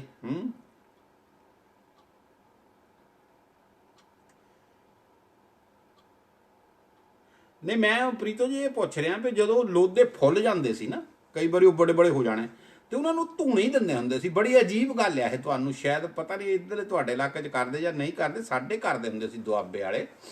ਤੇ ਇਹ ਨਾ ਪੱਟੀ ਜੀ ਸਤਿ ਸ੍ਰੀ ਅਕਾਲ। ਤੇ ਉਹ ਕਾਹਦੇ ਧੂਣੀ ਕਾਹਦੇ ਦਿੰਦੇ ਹੁੰਦੇ ਸੀ ਲੋਦਿਆਂ ਨੂੰ, ਉਹ ਪਤਾ ਨਹੀਂ ਕਿਉਂ, ਉਹਦੇ ਨਾਲ ਲੋਦਾ ਠੀਕ ਹੁੰਦਾ ਸੀ ਜਾਂ ਟਾਈਮ ਪਾ ਕੇ ਠੀਕ ਹੋ ਜਾਂਦਾ ਸੀ, ਪਰ ਉਹਦੀ ਧੂਣੀ ਦਿੰਦੇ ਹੁੰਦੇ ਸੀ। ਹੁਣ ਇਹਦੇ ਲਈ ਮੈਂ ਇੱਕ ਤੁਹਾਨੂੰ ਟਿਪਸ ਦੇ ਦਿੰਦਾ ਵੀ ਕਿਹੜੀ ਚੀਜ਼ ਦੀ ਧੂਣੀ ਦਿੰਦੇ ਸੀ। ਹੁਣ ਤੁਸੀਂ ਦੱਸਣਾ ਕਿ ਉਹ ਧੂਣੀ ਵਾਕਿਆ ਉਹ ਸਹੀ ਸੀ ਜਾਂ ਉਸ ਵੇਲੇ ਦੇ ਮੁਤਾਬਕ ਚੱਲਦਾ ਸੀ ਔੜ ਪੌੜ। ਪਿੰਡਾਂ 'ਚ ਤੁਹਾਨੂੰ ਪਤਾ ਹਾਥੀ ਆਉਂਦਾ ਹੁੰਦਾ ਸੀ, ਹਾਥੀ। ਕੀ ਲਿਖਿਆ ਜੀ ਤੁਸੀਂ? ਧੂਣੀ ਦਾ ਨਾਂ ਨਹੀਂ ਜੀ, ਕਿਹੜੀ ਚੀਜ਼ ਦੀ ਸੀ ਉਹ ਮੈਂ ਪੁੱਛਿਆ ਜੀ। ਹਾਂਜੀ ਭੈਣ ਜੀ ਪਰਮਜੀਤ ਜੀ, ਕਿਹੜੀ ਚੀਜ਼ ਦੀ ਧੂਣੀ ਦਿੰਦੇ ਹੁੰਦੇ ਸੀ ਜੀ? ਭੈਣ ਜੀ ਨੂੰ ਮੇਰੇ ਖਿਆਲ ਪਤਾ ਆ। ਉਹ 'ਚ ਮੈਂ ਇੱਕ ਟਿਪਸ ਦੇਣਾ ਤੁਹਾਨੂੰ ਕਿ ਉਹ ਧੂਣੀ ਨਹੀਂ ਪਤਾ ਕਾਹਦੀ ਸੀ, ਉਹ ਤੁਹਾਨੂੰ ਪੁੱਛਣਾ ਮੈਂ। ਕਿਰਪਾਲ ਸਿੰਘ ਜੀ ਠੀਕ ਹੈ। ਨਹੀਂ ਜੀ ਨਿੰਮ ਦੀ ਨਹੀਂ, ਇੱਕ ਹਾਥੀ ਆਉਂਦਾ ਹੁੰਦਾ ਸੀ ਆਪਣੇ ਪਿੰਡਾਂ ਦੇ ਵਿੱਚ, ਸ਼ਹਿਰਾਂ 'ਚ ਵੀ ਆਉਂਦਾ ਹੁੰਦਾ ਸੀ। ਤੇ ਬਿਲਕੁਲ ਕਿਰਪਾਲ ਸਿੰਘ ਜੀ, ਹਾਂਜੀ ਰਣਜੀਤ ਕੌਰ ਜੀ ਬਿਲਕੁਲ ਸਹੀ ਗੱਲ ਹੈ। ਹਾਥੀ ਦੀ ਲਿੱਦ ਜਦੋਂ ਉਹਨੇ ਕਰਨੀ, ਜਿਹਨੂੰ ਅਸੀਂ ਇੱਥੇ ਦੀ ਭਾਸ਼ਾ 'ਚ ਕਾਕਾ ਕਹਿੰਦੇ ਹਾਂ ਤੇ ਪੰਜਾਬੀ 'ਚ ਉਹਨੂੰ ਲਿੱਦ ਕਹਿ ਦਿੰਦੇ ਆਪਾਂ। ਤੇ ਉਹ ਚੱਕ ਲੈਣੀ, ਚੱਕ ਲੈਣੀ। ਤਾਂ ਕਈ ਤਾਂ ਇੱਦਾਂ ਦੇ ਪਰਿਵਾਰ ਵੀ ਸੀ ਜਿਹੜੇ ਰੱਖ ਕੇ ਨਾ ਉਹਨੂੰ ਸੁਕਾ ਕੇ ਤਾਂ ਕਿਤੇ ਤੋੜੇ ਤਾੜੇ 'ਚ ਪਾ ਕੇ ਰੱਖ ਲੈਂਦੇ ਸੀ, ਕਿਉਂਕਿ ਉਹ ਲਿੱਦ ਵੀ ਬਾਬੇ ਦੀ ਕਿਰਪਾ ਨਾਲ ਖੁੱਲ੍ਹੀ ਡੁੱਡੀ ਜਿੱਦਾਂ ਦਾ ਸਰੀਰ ਉੱਦਾਂ ਦੀ ਕਰਨੀ ਉਹਨੂੰ, ਤੇ ਉਹ ਚੱਕ ਲੈਣੀ। ਤੇ ਜਦੋਂ ਲੋਦੇ ਲੱਗਣੇ ਤੇ ਲੋਕਾਂ ਨੇ ਕੀ ਕਰਨਾ, ਉਹ ਲਿੱਦ ਕੋਲੇ ਬਣਾ ਲੈਣੇ ਜਾਂ ਪਾਥੀ ਦੇ ਉੱਤੇ, ਉਹ ਪਾਥੀਆਂ ਲੱਗਦੀਆਂ ਹੁੰਦੀਆਂ ਜ਼ਿਆਦਾ, ਕੋਲੇ ਦਾ ਕੰਮ ਘੱਟ ਸੀਗਾ, ਜੇ ਕੱਚੀ ਲੱਕੜ ਦੇ ਕਈ ਵਾਰੀ ਕੋਲੇ ਹੋਣੇ। ਤੇ ਉਹ ਜਿਹੜੀ ਲਿੱਦ ਆ ਨਾ ਉਹ ਰੱਖ ਕੇ ਉਹਦੇ ਉੱਤੇ ਪਾਥੀ ਦੇ ਵਿੱਚ ਇੱਕ ਉਹ ਕੜਛੀ ਟੈਪ ਜਿਹਾ ਹੁੰਦਾ ਸੀ, ਆਮ ਪਿੰਡਾਂ ਦੇ ਵਿੱਚ, ਸਾਡੇ ਸ਼ਹਿਰਾਂ 'ਚ ਵੀ ਧੂਫ ਦੇਣ ਲਈ ਹੁੰਦਾ ਸੀ। ਉਹ ਆਮ ਪਿੰਡਾਂ ਦੇ ਵਿੱਚ ਗੋਗਲ ਗਾਗਲ ਧਕਾਉਂਦੇ ਰਹਿੰਦੇ ਹੁੰਦੇ ਸਾਰੇ। ਪਰ ਉਸ ਵੇਲੇ ਉਹ ਲਿੱਦ ਜਿਹੜੀ ਆ ਨਾ,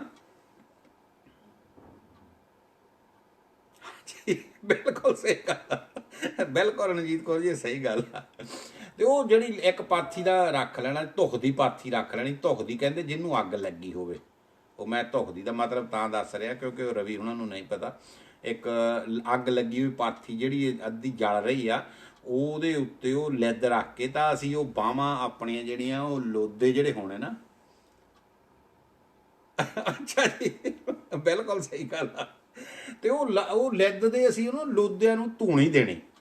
ਤੇ ਉਹ ਪਤਾ ਨਹੀਂ ਤਾਂ ਜੀ ਕੁਦਰਤੀ ਰਾਮ ਆ ਜਾਂਦਾ ਸੀ। ਪਰ ਇਹ ਟੋਟਕਾ ਬੜਾ ਕਾਮਯਾਬ ਹੁੰਦਾ ਸੀ। ਸਾਰਿਆਂ ਨੇ ਫਿਰ ਲੋਦੇ ਬਾਹਾਂ ਐ ਕਰਨੇ। ਉਹ ਕੁਦਰਤੀ ਜਦੋਂ ਪਿੰਡਾਂ ਦੇ ਵਿੱਚ ਉਹਨਾਂ ਨੇ ਆਉਣਾ ਨਾ ਲੋਦੇ ਲਾਉਣ, ਸਾਡੇ ਟੀਕੇ ਉਹਨੂੰ ਕਹਿੰਦੇ ਹੁੰਦੇ ਸੀ।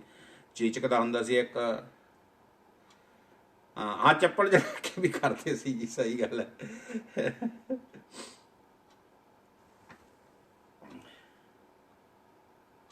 ਅੱਛਾ, ਨਹੀਂ ਦਿੱਤੀ ਤੁਹਾਡੇ, ਹੋ ਸਕਦਾ ਜੀ ਸ਼ਹਿਰ ਵਾਲਿਆਂ ਦੇ ਨਾ ਹੋਵੇ, ਪਰ ਇਹ ਸਾਡੇ ਇੱਧਰ ਬਹੁਤ ਚੱਲਦਾ ਸੀ ਜੀ ਇਹ ਕੰਮ।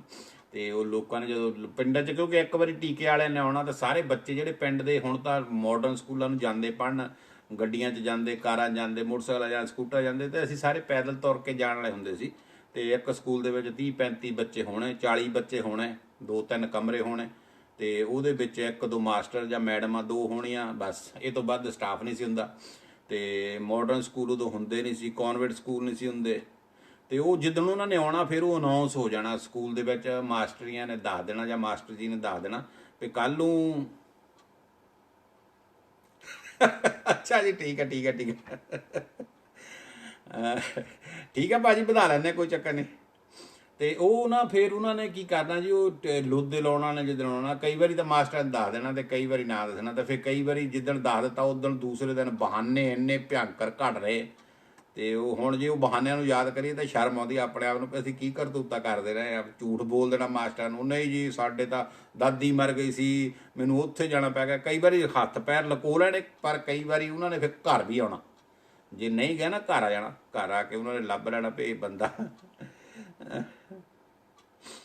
ਤੁਹਾਡੇ ਨਹੀਂ ਸੀ ਜੀ, ਸਾਡੇ ਤਾਂ ਲੱਗੇ ਆ ਜੀ। ਮੇਰੇ ਤਾਂ 4 ਲੱਗੇ ਆ ਜੀ। ਇੱਕ ਚੇਚਕ ਦਾ ਹੁੰਦਾ ਸੀ ਉਸ ਵੇਲੇ, ਇੱਕ ਪੋਲੀਓ ਦਾ ਹੁੰਦਾ ਸੀ।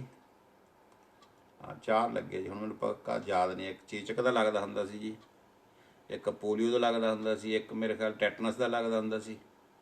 ਤੇ ਤਾਂ 4 ਤਰੀਕੇ ਦੇ ਲੱਗਦੇ ਸੀ ਜੀ। ਤੇ ਪਰ ਉਹ ਮੇਰੇ ਨਿਸ਼ਾਨ ਨਹੀਂ ਹੈਗੇ ਜੀ, ਇੱਥੇ ਵਾਲੇ ਕੋਈ ਨਿਸ਼ਾਨ ਨਹੀਂ ਹੈਗੇ। ਇੱਥੇ 1-2 ਨਿਸ਼ਾਨ ਹੈਗੇ ਆ। ਤੇ ਉਹ ਫਿਰ ਇਹਦੀ ਲਾਦੀ ਜਿਹੜੀ ਲੈਦ ਆ ਜੀ ਹਾਥੀ ਦੀ, ਇਹਦਾ ਧੂਣਾ ਦੇ ਕੇ ਤਾਂ ਉਹ ਠੀਕ ਕਰਨ ਵਾਲਾ ਮਾਹੌਲ ਹੁੰਦਾ ਸੀ ਉਸ ਵੇਲੇ। ਬੜਾ, ਜੇ ਅੱਜ ਉਹਨੂੰ ਦੇਖਦੇ ਆ ਤਾਂ ਇੰਜੋਏ ਲੱਗਦਾ, ਤੇ ਉਸ ਵੇਲੇ ਬੜਾ ਦੁੱਖ ਹੁੰਦਾ ਸੀ। ਉਹ ਜਦੋਂ ਲਾਉਣੇ ਉਹਨਾਂ ਨੂੰ ਗਾਲਾਂ ਬੜੀਆਂ ਕੱਢਣੀਆਂ ਜੀ, ਤੇ ਤੁਸੀਂ ਸਾਨੂੰ ਦਰਦ ਦਿੰਦੇ ਆ। ਪਰ ਉਸ ਵੇਲੇ ਦੀਆਂ ਜਿਹੜੀਆਂ ਉਹ ਚੀਜ਼ਾਂ ਉਹ ਕਰ ਗਿਆ, ਹੋ ਸਕਦਾ ਉਹ ਅੱਜ ਸਾਨੂੰ ਉਹਨਾਂ ਦੀ ਵਜ੍ਹਾ ਨਾਲ ਸੀ। ਹਾਂ, ਇੱਕ ਖਸਰੇ ਦਾ ਹੁੰਦਾ ਸੀ ਜੀ, ਹਾਂ ਜੀ ਖਸਰੇ ਦਾ। ਤੇ ਉਹ 4 ਲੱਗਦੇ ਸੀ, ਮੈਨੂੰ ਯਾਦ ਨਹੀਂ ਇੱਕ ਹੋਰ ਕਾਹਦਾ ਹੁੰਦਾ ਸੀ। ਤੇ ਪਰ ਉਹ ਚਲੋ ਜੋ ਵੀ ਹੈਗਾ, ਪਰ ਗੱਲ ਆਪਣੀ ਜਿਹੜੀ ਆ ਉਹ ਹੈਗੀ ਆ ਹਾਥੀ ਦੀ ਲੈਦ ਤੇ ਆ ਕੇ ਮੁੱਕੀ। ਤੇ ਆਪਾਂ ਕੋਸ਼ਿਸ਼ ਕਰਦੇ ਜੀ ਅਗਲੇ ਹਫਤੇ ਫੇਰ ਨਵੇਂ ਵਿਚਾਰ ਲੈ ਕੇ ਸਾਰਿਆਂ ਦੇ ਸਾਹਮਣੇ ਫੇਰ ਹਾਜ਼ਰ ਹੋਵਾਂਗੇ। ਤੇ ਅੱਜ ਮੇਰਾ ਖਿਆਲ ਆਪਾਂ ਇੱਥੇ ਸਮਾਪਤੀ ਕਰਿਓ, ਕਿਉਂਕਿ 6 ਵਜੇ ਸਾਰਿਆਂ ਨੇ ਆਪਣੇ ਕਾਰੋਬਾਰ ਵੀ ਦੇਖਣ ਹੁੰਦੇ ਜੀ। ਅੱਜ 6:05 ਹੋਊਗਾ, ਘੰਟਾ ਮੈਂ ਲੈ ਗਿਆ ਤੁਹਾਡਾ ਵਾਧੂ, 5 ਮਿੰਟ ਮੈਂ ਤੁਹਾਡੇ ਵਾਧੂ ਲੈ ਗਿਆ। ਕੋਸ਼ਿਸ਼ ਮੇਰੀ ਹੁੰਦੀ ਆਪਾਂ 6 ਵਜੇ ਤੱਕ ਸਮਾਪਤੀ ਕਰ ਦਈਏ। ਤੇ ਸਾਰੇ ਜਣੇ ਅਰਦਾਸ ਕਰੋ ਜੀ, ਜਿਹੜੇ ਪੰਜਾਬ ਤੋਂ ਕਿਸਾਨ ਗਏ ਆ ਜਾਂ ਜਿਹੜੇ ਵੀ ਹਿੰਦੁਸਤਾਨ 'ਚੋਂ ਬਾਕੀ ਕੋਣਿਆਂ 'ਚੋਂ ਵੀ ਆਏ ਆ, ਇਕੱਲੇ ਪੰਜਾਬ ਦੇ ਨਹੀਂ ਆਪਾਂ ਕਹਿ ਸਕਦੇ। ਸਾਰਿਆਂ ਨੂੰ ਪ੍ਰਮਾਤਮਾ ਬਲ ਬਖਸ਼ੇ ਔਰ ਉਹ ਇਸ ਭੀੜ ਨਾਲ ਲੜਾਈ ਲੜਨ ਤੇ ਕਾਮਯਾਬੀ ਲੈ ਕੇ ਆਪਣੇ ਘਰਾਂ ਨੂੰ ਜਾਣ। ਤੇ ਦੂਸਰਾ ਇਹ ਜੀ ਵੀ ਆਪਾਂ ਜਿਹੜਾ ਮੈਂ ਤੁਹਾਨੂੰ ਦੱਸਿਆ ਆਪਣੇ ਇਹਦਾ PTC ਇਹਦਾ BTM ਦਾ, ਉਹਦਾ ਵੀ ਆਪਾਂ ਤਕਰੀਬਨ ਜਿੱਥੇ ਤੱਕ ਹੈਗੀ ਆ ਉਹ ਕੋਸ਼ਿਸ਼ ਹੈਗੀ ਆ। ਮੇਰੇ ਕੁਝ ਭੈਣਾਂ ਨੇ ਗੱਲ ਕਹੀ ਸੀ ਵੀ ਆਪਾਂ ਉਹ ਕਰੀਏ, ਉਹ ਵੀ ਕੋਸ਼ਿਸ਼ ਮੈਂ ਕਰ ਰਿਹਾ ਜੀ, ਪਰ ਮੈਂ ਵਾਅਦਾ ਨਹੀਂ ਕਰਦਾ। ਤੇ ਉਹ ਤੋਂ ਇਲਾਵਾ ਜਿਹੜੀ ਕੋਈ ਮੇਰੇ ਕੋਲੋਂ ਕਿਸੇ ਦੇ ਸ਼ਾਨ ਦੇ ਖਿਲਾਫ ਕੋਈ ਗੱਲ ਕਹਿ ਹੋ ਗਈ ਹੋਵੇ ਤੇ ਉਹਦੇ ਲਈ ਮੈਂ ਮਾਫੀ ਮੰਗਦਾ। ਤੇ ਅਗਲੇ ਹਫਤੇ ਆਪਾਂ ਫੇਰ ਸੰਡੇ ਨੂੰ ਇਸੇ ਤਰ੍ਹਾਂ ਐਤਵਾਰ 5 ਵਜੇ ਫੇਰ ਤੁਹਾਡੀ ਕਚਹਿਰੀ ਦੇ ਵਿੱਚ ਹਾਜ਼ਰ ਹੋਵਾਂਗੇ ਤੇ ਨਵੀਆਂ ਪੁਰਾਣੀਆਂ ਹੋਰ ਉਹ ਗੱਲਾਂ ਲੈ ਕੇ ਜਿਨ੍ਹਾਂ ਗੱਲਾਂ ਦੇ ਨਾਲ ਸਾਡਾ ਪੰਜਾਬੀ ਕਲਚਰ ਜੁੜਿਆ। ਤੇ ਕੋਸ਼ਿਸ਼ ਕਰਿਓ। ਇੱਕ ਮੈਂ ਅੱਜ ਜਿਹੜੀ ਪੋਸਟ ਪਾਈ ਸੀ, ਕੀ ਕਹਿ ਰਿਹਾ ਕਿਰਪਾਲ ਸਿੰਘ ਜੀ, ਹਸਪੀਟਲ ਲੈ ਕੇ ਗਏ ਦਾ ਲੱਗੇ ਗੱਲ ਨਾ। ਅੱਛਾ ਇੱਦਾਂ ਹੁੰਦੀ ਸੀ ਜੀ। ਸਾਡੇ ਇੱਕ ਬਰਾਮ ਹੁੰਦਾ ਸੀ, ਡਾਕਟਰ ਜੀ ਬਰਾਮ। ਅਸੀਂ ਜਦੋਂ ਢਿੱਲੇ ਮੱਠੇ ਹੋਣਾ ਤਾਂ ਉਹਦੇ ਕੋਲ ਜਾਂਦੇ ਹੁੰਦੇ ਸੀ। ਤੇ ਉਹ ਵੀ ਮੈਂ ਉਹਨੂੰ ਜਦੋਂ ਟੀਕਾ ਚੱਕਣਾ ਤਾਂ ਮੈਂ ਉਹਨੂੰ ਗਾਲਾਂ ਬੜੀਆਂ ਕੱਢਣੀਆਂ। ਉਹ ਟਾਈਮ ਕੁਛ ਇੱਦਾਂ ਦਾ ਹੀ ਸੀਗਾ ਜੀ। ਤੇ ਚਲੋ ਖੈਰ, ਤੇ ਕਿਸੇ ਦੇ ਸ਼ਾਨ ਦੇ ਖਿਲਾਫ ਮੇਰੇ ਕੋਲ ਕੋਈ ਗੱਲ ਸ਼ਬਦ ਗਲਤ ਬੋਲ ਹੋ ਗਿਆ ਹੋਵੇ ਤੇ ਮੇਰੀਆਂ ਭੈਣਾਂ ਮੇਰੇ ਵੀਰ ਸਾਰਿਆਂ ਨੂੰ ਮੈਂ ਹੱਥ ਜੋੜ ਕੇ ਮਾਫੀ ਮੰਗਦਾ ਜੀ। ਤੇ ਮੇਰਾ ਕੋਈ ਐਸਾ ਨਹੀਂ ਹੁੰਦਾ ਇਰਾਦਾ ਵੀ ਮੈਂ ਕਿਸੇ ਦੇ ਮਨ ਨੂੰ ਠੇਸ ਪਹੁੰਚਾਵਾਂ। ਕੋਸ਼ਿਸ਼ ਕਰਦਾ ਹਮੇਸ਼ਾ ਵੀ ਜੋ ਮਤਲਬ ਆਪਾਂ ਵਧੀਆ ਤਰੀਕੇ ਨਾਲ ਗੱਲਬਾਤ ਆਪਣੀ ਨਿਬੜੇ। ਤੇ ਇਸ ਦੇ ਨਾਲ ਹੀ ਸਾਰਿਆਂ ਦੇ ਕੋਲੋਂ ਮੈਂ ਖਿਮਾ ਮੰਗਦਾ ਜੀ। ਵਾਹਿਗੁਰੂ ਜੀ ਕਾ ਖਾਲਸਾ, ਵਾਹਿਗੁਰੂ ਜੀ ਕੀ ਫਤਿਹ। ਔਰ ਸਭ ਨੂੰ ਮੇਰੇ ਵੱਲੋਂ ਗੁਰੂ ਨਾਨਕ ਦੇਵ ਜੀ ਦੇ ਪੁਰਬ ਦੀਆਂ ਜੋ ਕਿ ਸਵੇਰੇ ਆ, ਸਾਰਿਆਂ ਨੂੰ ਲੱਖ ਲੱਖ ਮੁਬਾਰਕਾਂ ਜੀ। ਔਰ ਕੋਸ਼ਿਸ਼ ਕਰੋ, ਅਰਦਾਸ ਕਰੋ ਸੱਚੇ ਪਾਤਸ਼ਾਹ ਅਸੀਂ ਜਿਹੜਾ ਸਾਡੇ ਕਿਸਾਨ ਵੀਰਾਂ ਨੇ ਬੀੜਾ ਚੱਕਿਆ ਇਹ ਪੂਰਾ ਉਤਰੇ, ਇਹ ਸਾਰਿਆਂ ਨੂੰ ਕਾਮਯਾਬੀ ਮਿਲੇ ਔਰ ਖੁਸ਼ੀ ਖੁਸ਼ੀ ਉਹ ਵੱਜਦੇ ਨਗਾਰਿਆਂ ਨਾਲ ਘਰ ਆਉਣ। ਤੇ ਸਵੇਰੇ ਗੁਰੂ ਨਾਨਕ ਦੇਵ ਜੀ ਦਾ ਗੁਰਪੁਰਬ ਜਿਹੜਾ ਐਂਟ ਬਰਬਨ ਵਿਖੇ ਮਨਾਇਆ ਜਾ ਰਿਹਾ ਜੀ।